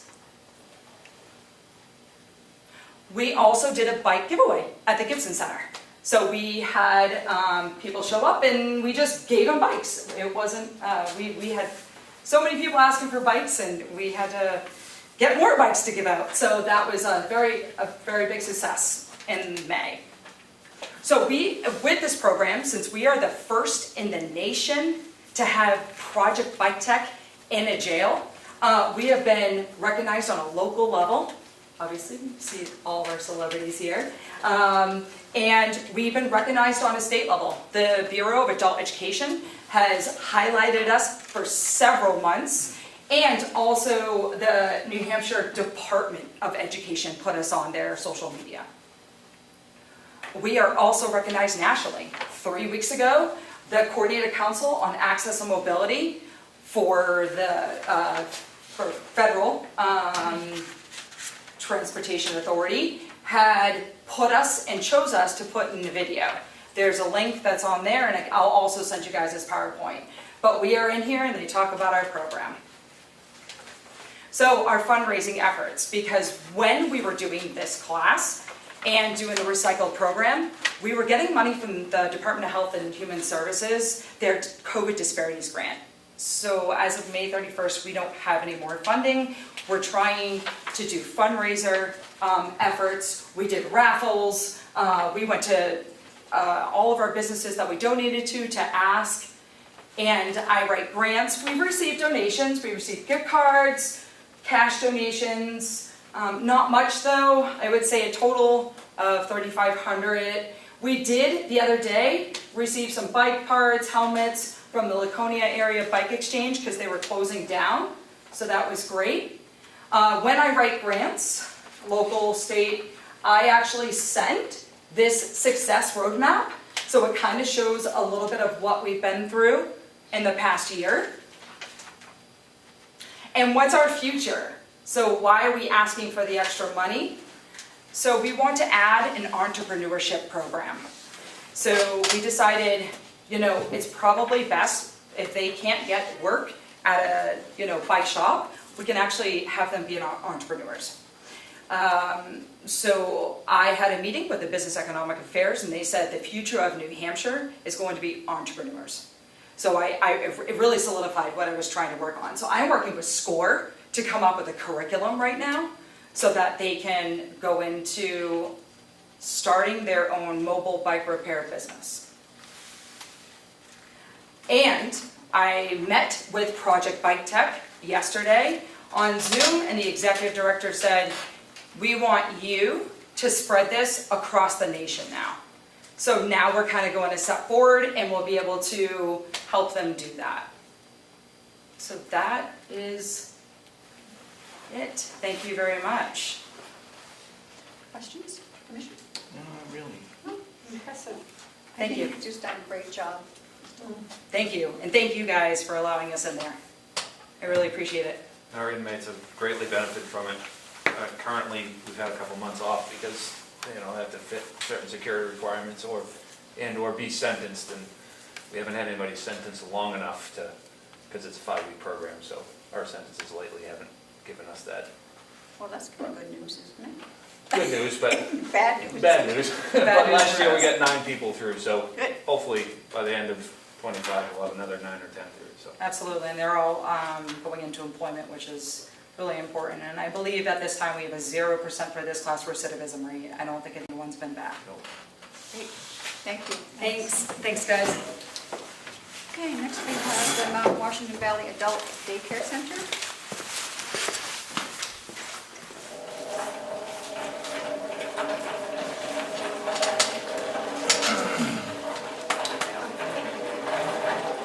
You're asking for $116,000? They also have a handout for you. Madam Chair, what was the total for the last presentation again? I know she mentioned an additional, but I didn't hear. $72,896. Total. Yep. Thanks. Here you go. And even before you get started, I just, for anyone that hasn't been to the adult daycare center, it's an absolutely beautiful facility. You should all go. Yes. Yeah, it is. So my name is Lynn Coyle, and I'm the director of the Adult Day Center in Conway. We are the only medically licensed adult day center in Carroll County, and in fact, we're the only one north of Concord. We are not a social model, we are a medical model. It's not a drop-in, it's not like a senior center, there's a medical component to it. And medically licensed ADCs allow older adults with dementia and other degenerative illnesses to remain in their homes and delay or avoid the need for skilled nursing. Currently, 90% of our participants would likely be in skilled nursing if it were not for the adult day center because of the 24/7 need for care. So adult day centers are much more cost effective than institutional or private care settings or private care. We are $82.50 a day, where a nursing home is between $250 and $450 per day, and an in-home visit is over $100. So we are by far the most economical way to give care to these individuals. So, you know, we are saving the county money by people keeping home and not in the nursing home, as beautiful as it is. But keeping home, and that's where they want to be. They want to be at home. You know, we are fully staffed. We don't use agency staff, so we are fully staffed and we have capacity to bring in more people. So like I said, we enable our adults to age in place. We provide essential care and most importantly, respite for their caregivers. And it's crucial for the longevity of people staying home. Like I said, we're affordable way for people to stay in their homes. And as part of our program, we provide effective therapeutic programming. Everything is very intentionally designed. The building is intentionally designed. The programs are intentionally designed to maximize their potential and give them the best quality of life. So some of the things that we have are memory activities, lots of music, because of the way it's processed in the brain. It's great for individuals with memory challenges. And most important, and also importantly is socialization. Isolation actually exacerbates and speeds up the process of dementia. So staying social can slow that down and keep them much more active and much more, delay the disease progression. So we offer our services to everyone in the county, regardless of their ability to pay. We will not turn anybody away. And we also, our rates do not match our expenses. We keep them affordable so that we can be a resource and provide services for the county. We also provide transportation because, as we all know in our area, transportation is a challenge, especially for someone who's having health issues. So we do provide transportation for our participants. And also we take care of the caregivers. We want to make sure that they are in a place where they can continue to care for their loved ones. So we provide lots of services for them as well. So as I said, we serve all of Carroll County, and we do have people from all over Carroll County. 85% of all of our folks are from Carroll County. And according to the Alzheimer's Association, there's over 1,400 county residents with Alzheimer's. And many more with Parkinson's and other dementias. So the need is there. Carroll County is one of the oldest populations in New Hampshire. And like I said, quite a prevalence of dementia. So we are working very hard to meet the needs of our aging population in the county. Every year we've grown significantly in the hours of care that we provide, both the families that we serve. And that need is expected to continue to grow. We're not going backwards there. So like I mentioned, we provide services to anyone regardless of their ability to pay. And uncompensated care is approximately 26% of our services over the past 2 years. We do accept Medicaid and Veterans Administration, private pay, write a lot of grants to try to help the families out. But there is still a gap. And like I said, oldest, some of the poorest in the state, we don't turn anybody away. I can't say that enough. We just don't turn anybody away. And interestingly enough, New Hampshire spends less on community and in-home care than 48 other states in the country. So for us, Medicaid is only 19%. Nationwide, it's closer to 50%. So because of that lack of the inability for people to get Medicaid, not able to serve, there's a gap there. So I hope you understand that we do serve the whole county, and want to be treated similar to other organizations, but also have that wider reach that we have. So one of the things, we just had our license, we are licensed, DHHS comes every year, and we've gotten perfect 100% grades on our last, well, since I've been there, the last inspections. No violations in any of our areas. And in fact, one of the surveyors said to me that we are the gold standard, and that she wished all of the other ADCs would come and train with us so that they could replicate what we do where we are. And we continue to have 100% satisfaction for all of our folks that we serve. So, any questions? Questions, Commissioner? Just out of curiosity, I noticed there are a few towns where you don't have any individuals. Is it just because nobody Yes, asks? correct, Okay. correct. And probably Conway is the most just because of geography. Yes, the location. Right. Yeah, Okay, thank you. yeah. Thank you. No, thank you very much. Thank you for the opportunity. Okay, next we have RSVP, Retired Senior Volunteer Program. And they are asking for $80,000 this year.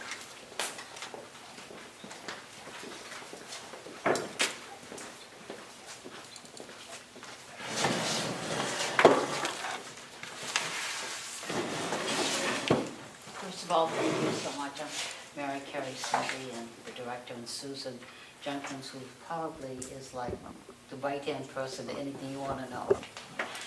And Nice more. to meet you, Susan. And more. Just to bring you up a little bit on speed, we have, we cover all of Carroll County, very active in every town in Carroll County, as a matter of fact. We have a total of 520 volunteers throughout the country, about 350 active that we consider active, that are giving regular hours. According to the independent sector, the value of our volunteer hours is $1,176,600. So that's a lot given back. Our volunteers can be found in the nursing homes. They can be found in the adult daycare center. We have it in the hospitals. We have it in food pantries. We have them in the schools. We have them in Concord meal sites throughout Carroll County. But our biggest area is medical transports and Meals on Wheels deliveries, which is increasing by the day. I mean, the new things coming in, and it's not just local. We're taking them to Boston, to White River Junction, to Portland, local. We have been very fortunate. We've been working very hard and been very fortunate to pick up drivers in the southern part of the county, which was really good for us. I can give you, I'm going to give you 23 statistics. We had 2,488 trips.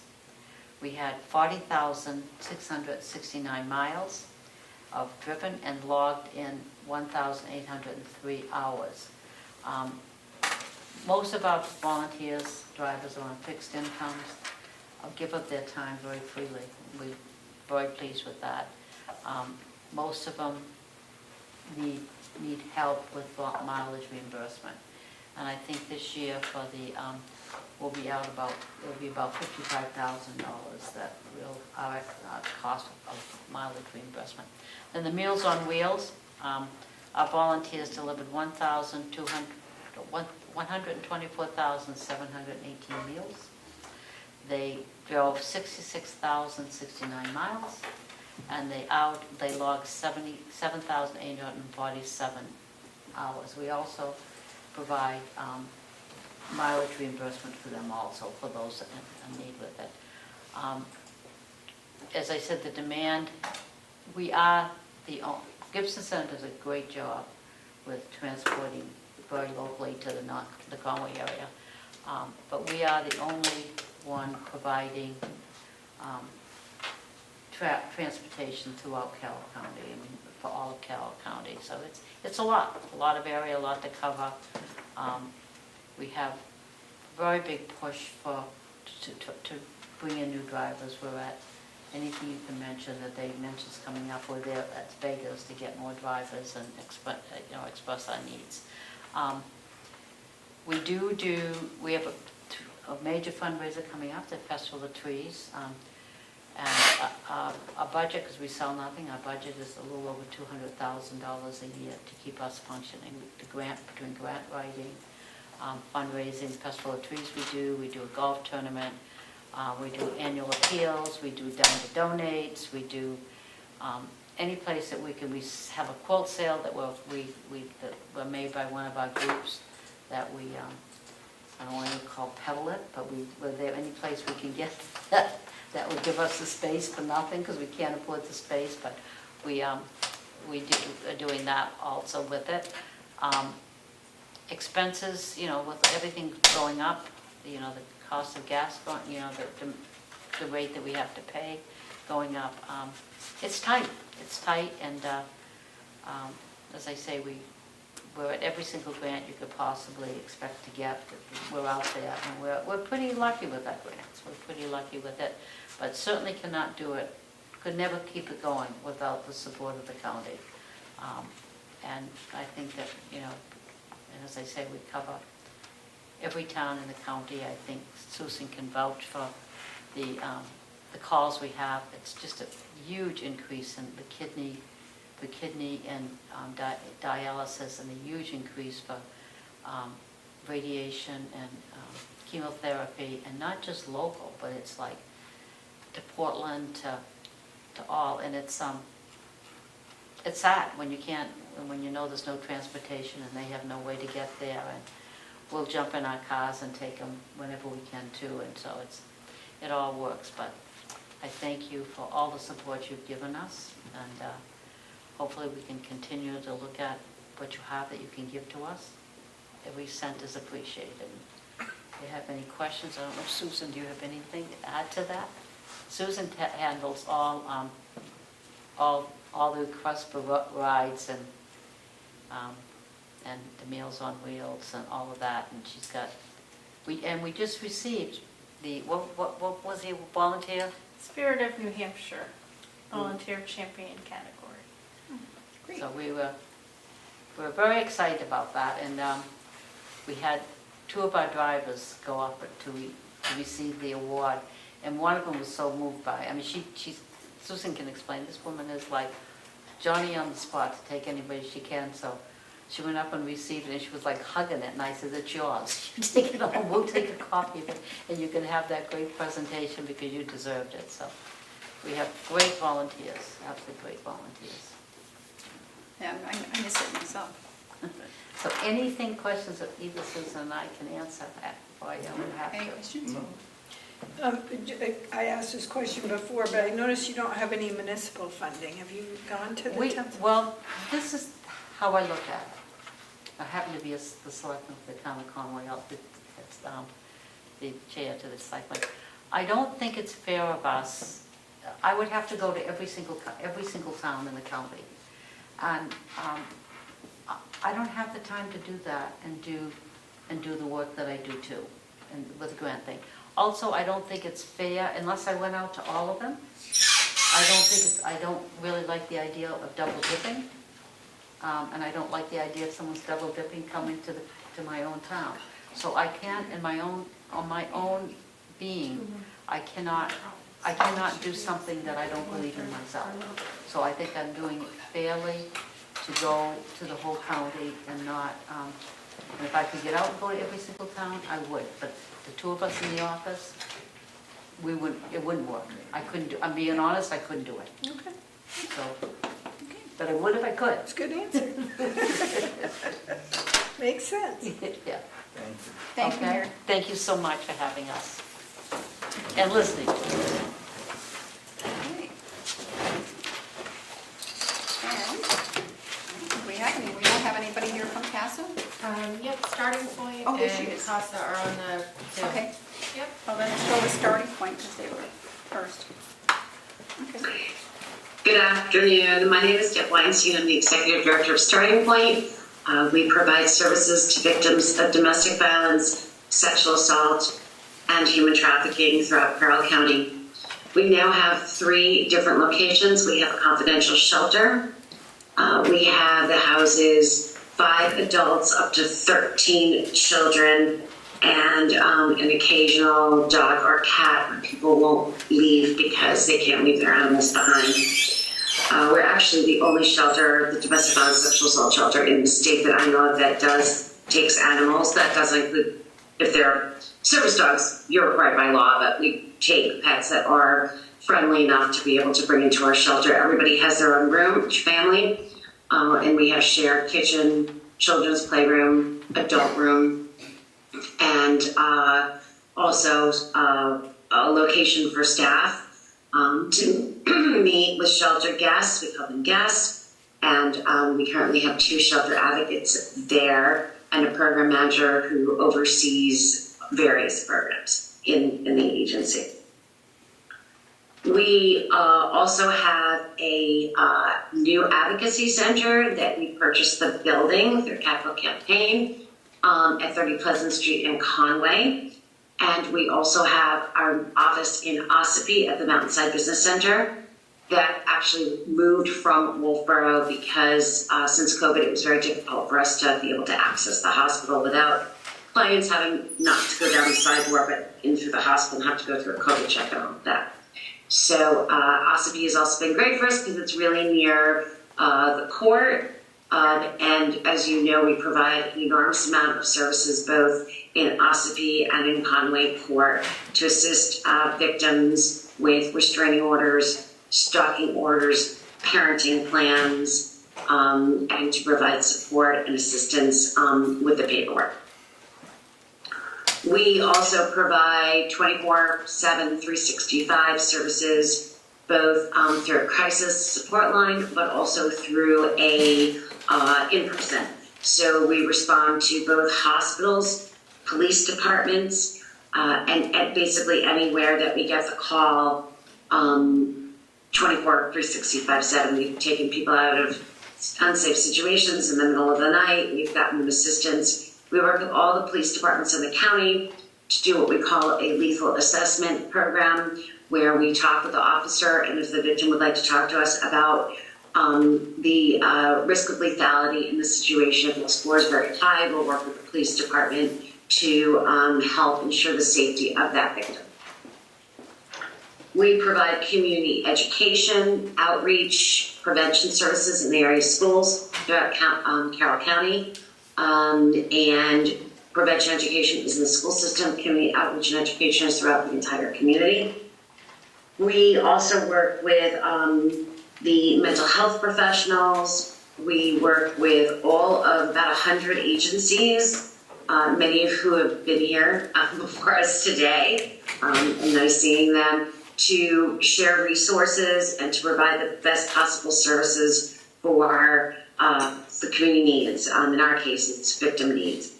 We also work, as I said, with the CAC. We have a memorandum of agreement, as well as all of the, not all, but a good majority of the physical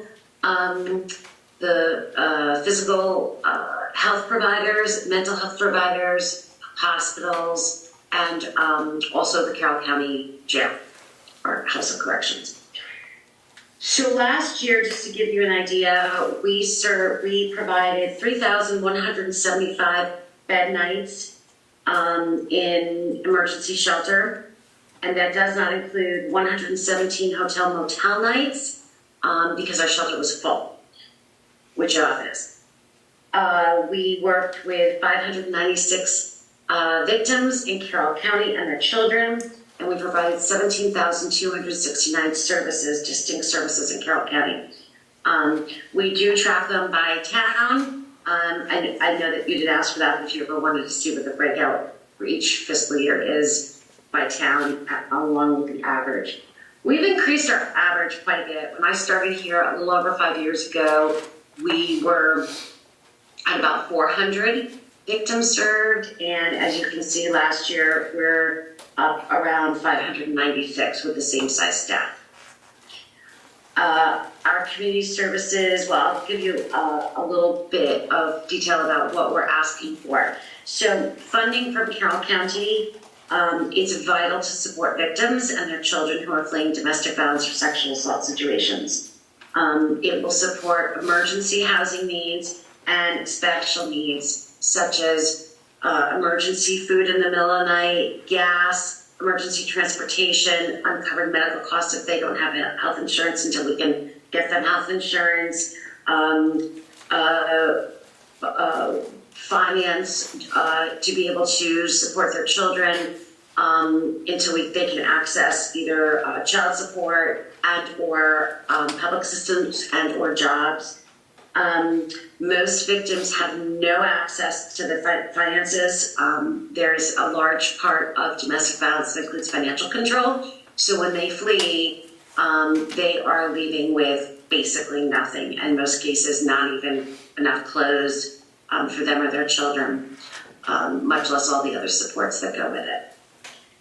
Our long-term goal in all of our programs is to have victims and their children be in secure housing, safe, all have safety plans, and self-sufficient and supporting themselves and their children. All of that is really important. And so that's why we work with a lot of different community resources to be able to provide all of the services that are needed. We rely on the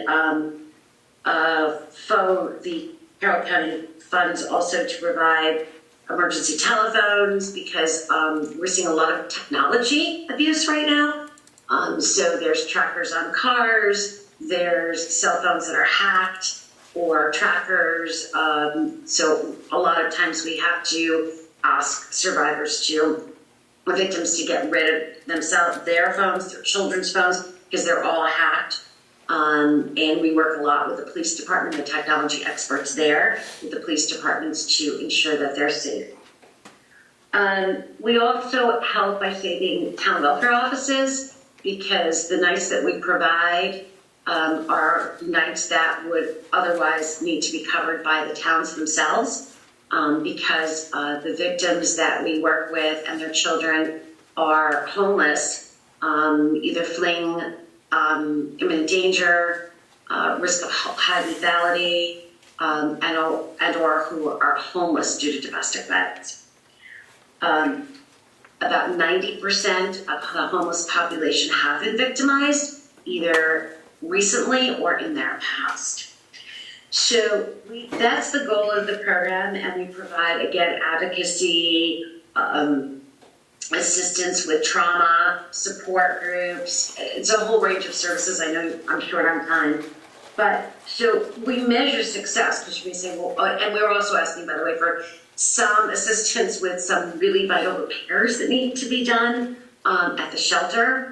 Probably the first and foremost is our second floor bathroom, which we've been patching together since I started here, and needs to be gutted because the piping is decrepit, and we're just piecemealing it together until the next flood happens. So we measure success by victims will secure safe housing, secure housing, permanent housing, which is very hard right now because we also provide transitional housing programs to help people get their foot in the door to permanent housing. They'll be able to, women, children, men, because we work with men as well, and all of the LGBTQ++ community. We want them to be safe, secure, have the necessities that they need to become that safe and secure.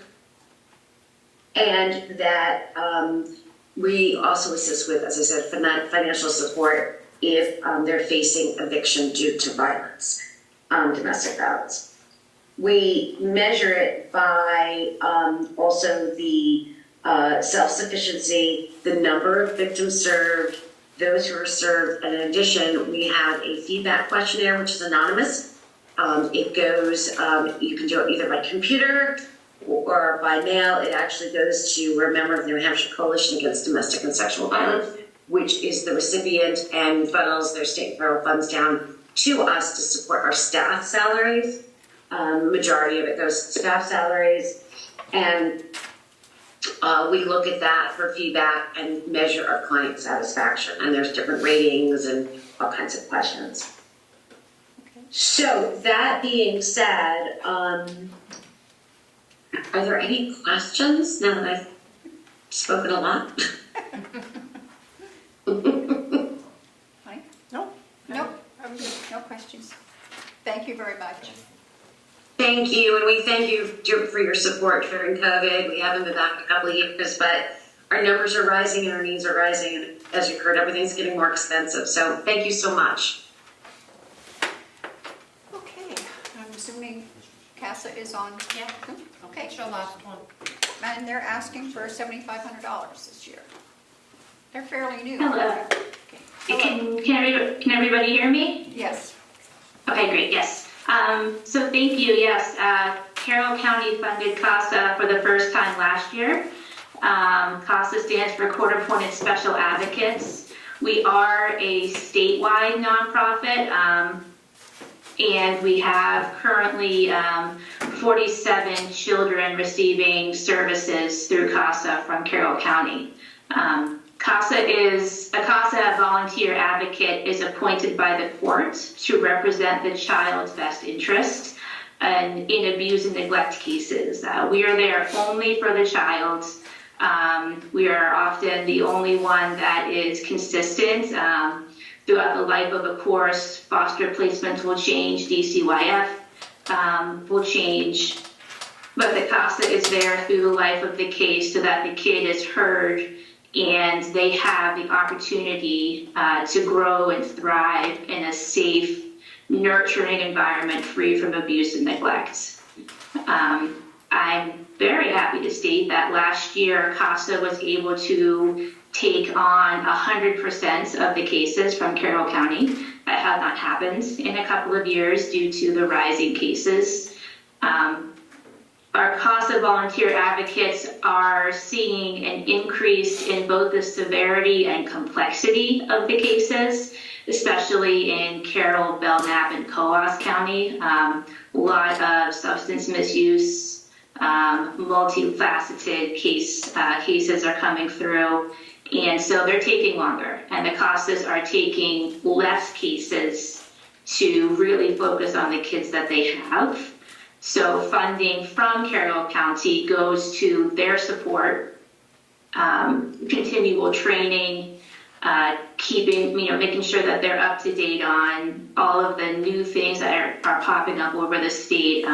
No case is the same from one county, or even, in the same county from one place to another. They're not the same. And so CASAs are constantly training and evolving to make sure that the kids are getting everything that they need. And so funding goes to supporting them as well as recruiting additional CASAs. Like I said, we took 100% last year, and I'd like to be able to come to you again next year and say we did the same thing, because the funding allowed us to increase support and recruitment to make sure that we had an advocate trained and available for every kid that came through. Do you have any questions on anything so far? No. Not at all. Just thank you very much for coming. No, thank you so much again for the support. I really appreciate it. It's been a huge help in the past year. Thank you. Okay, I think that's all we have. Okay. All right.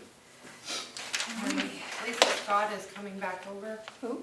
Lisa Scott, in a couple of minutes. She had one thing she needed to discuss with you. I sent you. Okay. And then that's it. And that's it. Okay. Madam Chair, I missed a couple of numbers.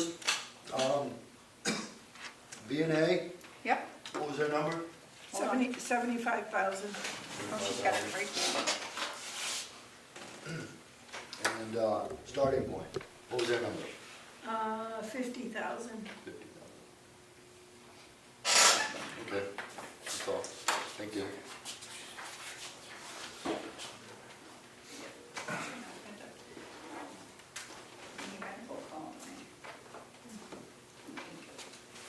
Just turn that again so I can get my sign? We haven't recessed, and I don't know what we're really doing. We're just waiting for Lisa Scott to come over. Are you gonna recess, or are you gonna continue? Is she on her way, or? I said 11:30, so Oh, we're okay. gonna recess for a few. Going to recess. 1:21. You mean 1:30? Sorry, I didn't care if you saw me chewing. Did you mean 1:30 or 11:30? Right. Melissa, did you mean at 1:30 or 11:30? 1:30. Did she say Said 11:30? 11:30. Did I say 11:30? Yeah. Oh It's my all right. gosh. I just, easier if you just explained it. Sure. Yeah.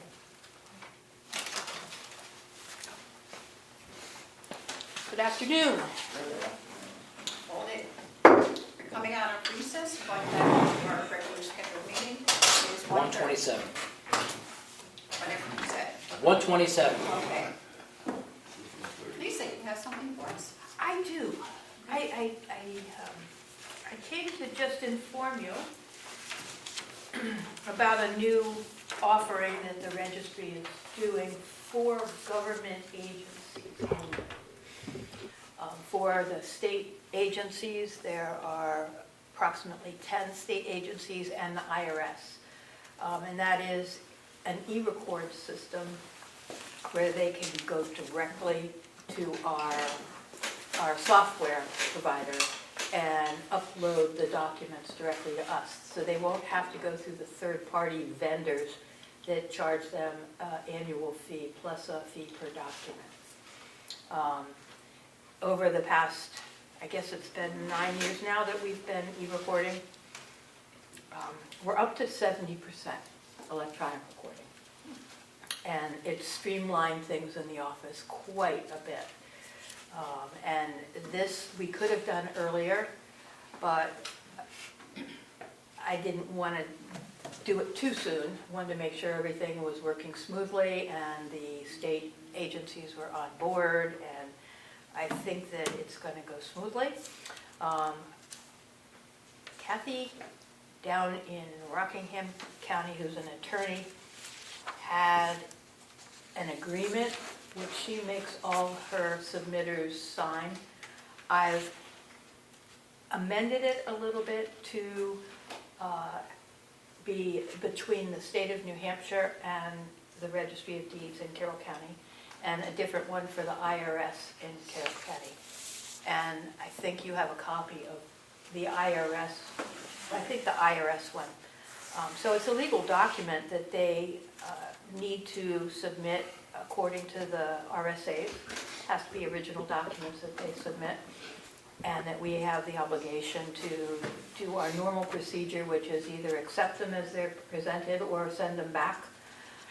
So once they get these documents back to us, we'll allow them to start e-submitting directly to us. And I think it's a great service. The other document that you got was the instruction sheet for the agencies. So I'm here to ask for your blessing to sign this on behalf of the county. It's basically an add-on to what we all decided to do back 10 years ago when we decided to go e-record and electronic records keeping. So I'll make a motion, well, no, Oh, okay, I'm good. okay, You? I'm good. okay. You're gonna- Sounds good to me. It's a service, it's an additional service. It'll streamline their offices, it'll streamline our office. You don't have to handle mail and open it. And I'll make a motion for, if you'll read what it is. Oh, sure. I'll make a motion to approve it. Electronic Recording County Submitter Agreement between Carroll County and either the Department of Treasury, IRS, or the state of New Hampshire, multiple offices within the state. So moved. I will second. All those in favor, roll call vote. McGee, aye. McCarthy, aye. This is not a commission yet. Yeah. Yeah. Thank you. Is that it? That's it. Okay. All right. Just wanted to keep you informed of what's going on at the office. Trying to get everything wrapped up in the next couple of months that I have on my checklist. Do we have any other business? No? Madam Chair, you said I could talk to the CFO, ask her my Oh, yes. question? Oh, yes, you may. Yeah. Wait a long time. He has a question for you. For me?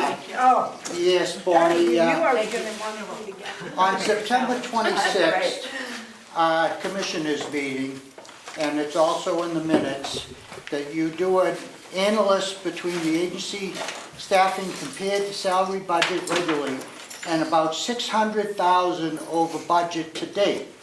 And then at the delegation meeting, which I've viewed the tapes a couple of times, 20 minutes in, you said for the nursing budget at 100%, which it's not staffed, you're at $57,000 over. Why would 13 days before that be 600,000 and then 57,000? Very simple answer, because when I did the original analysis, I did not include the medical insurance for the nursing staff. That was included in the administrative portion of the budget, and when I looked at it again, I'm like, oops, I need to include that, which I did. Okay, thank you very much. There's a big difference. Yes, it does. I want you to know that somebody's watching and, you know, And it's worth all the calculations that I do. well, you know.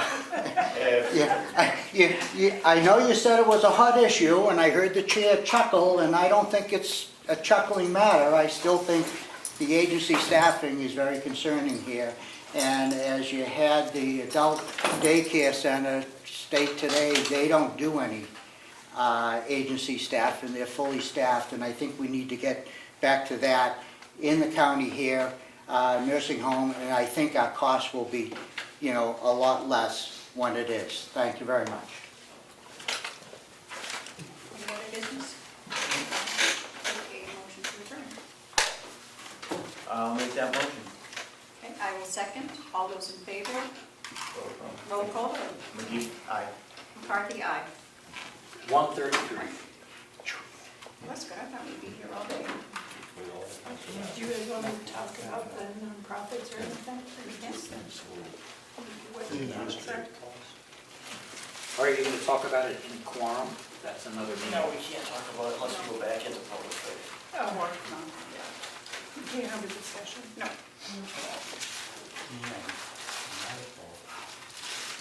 Okay.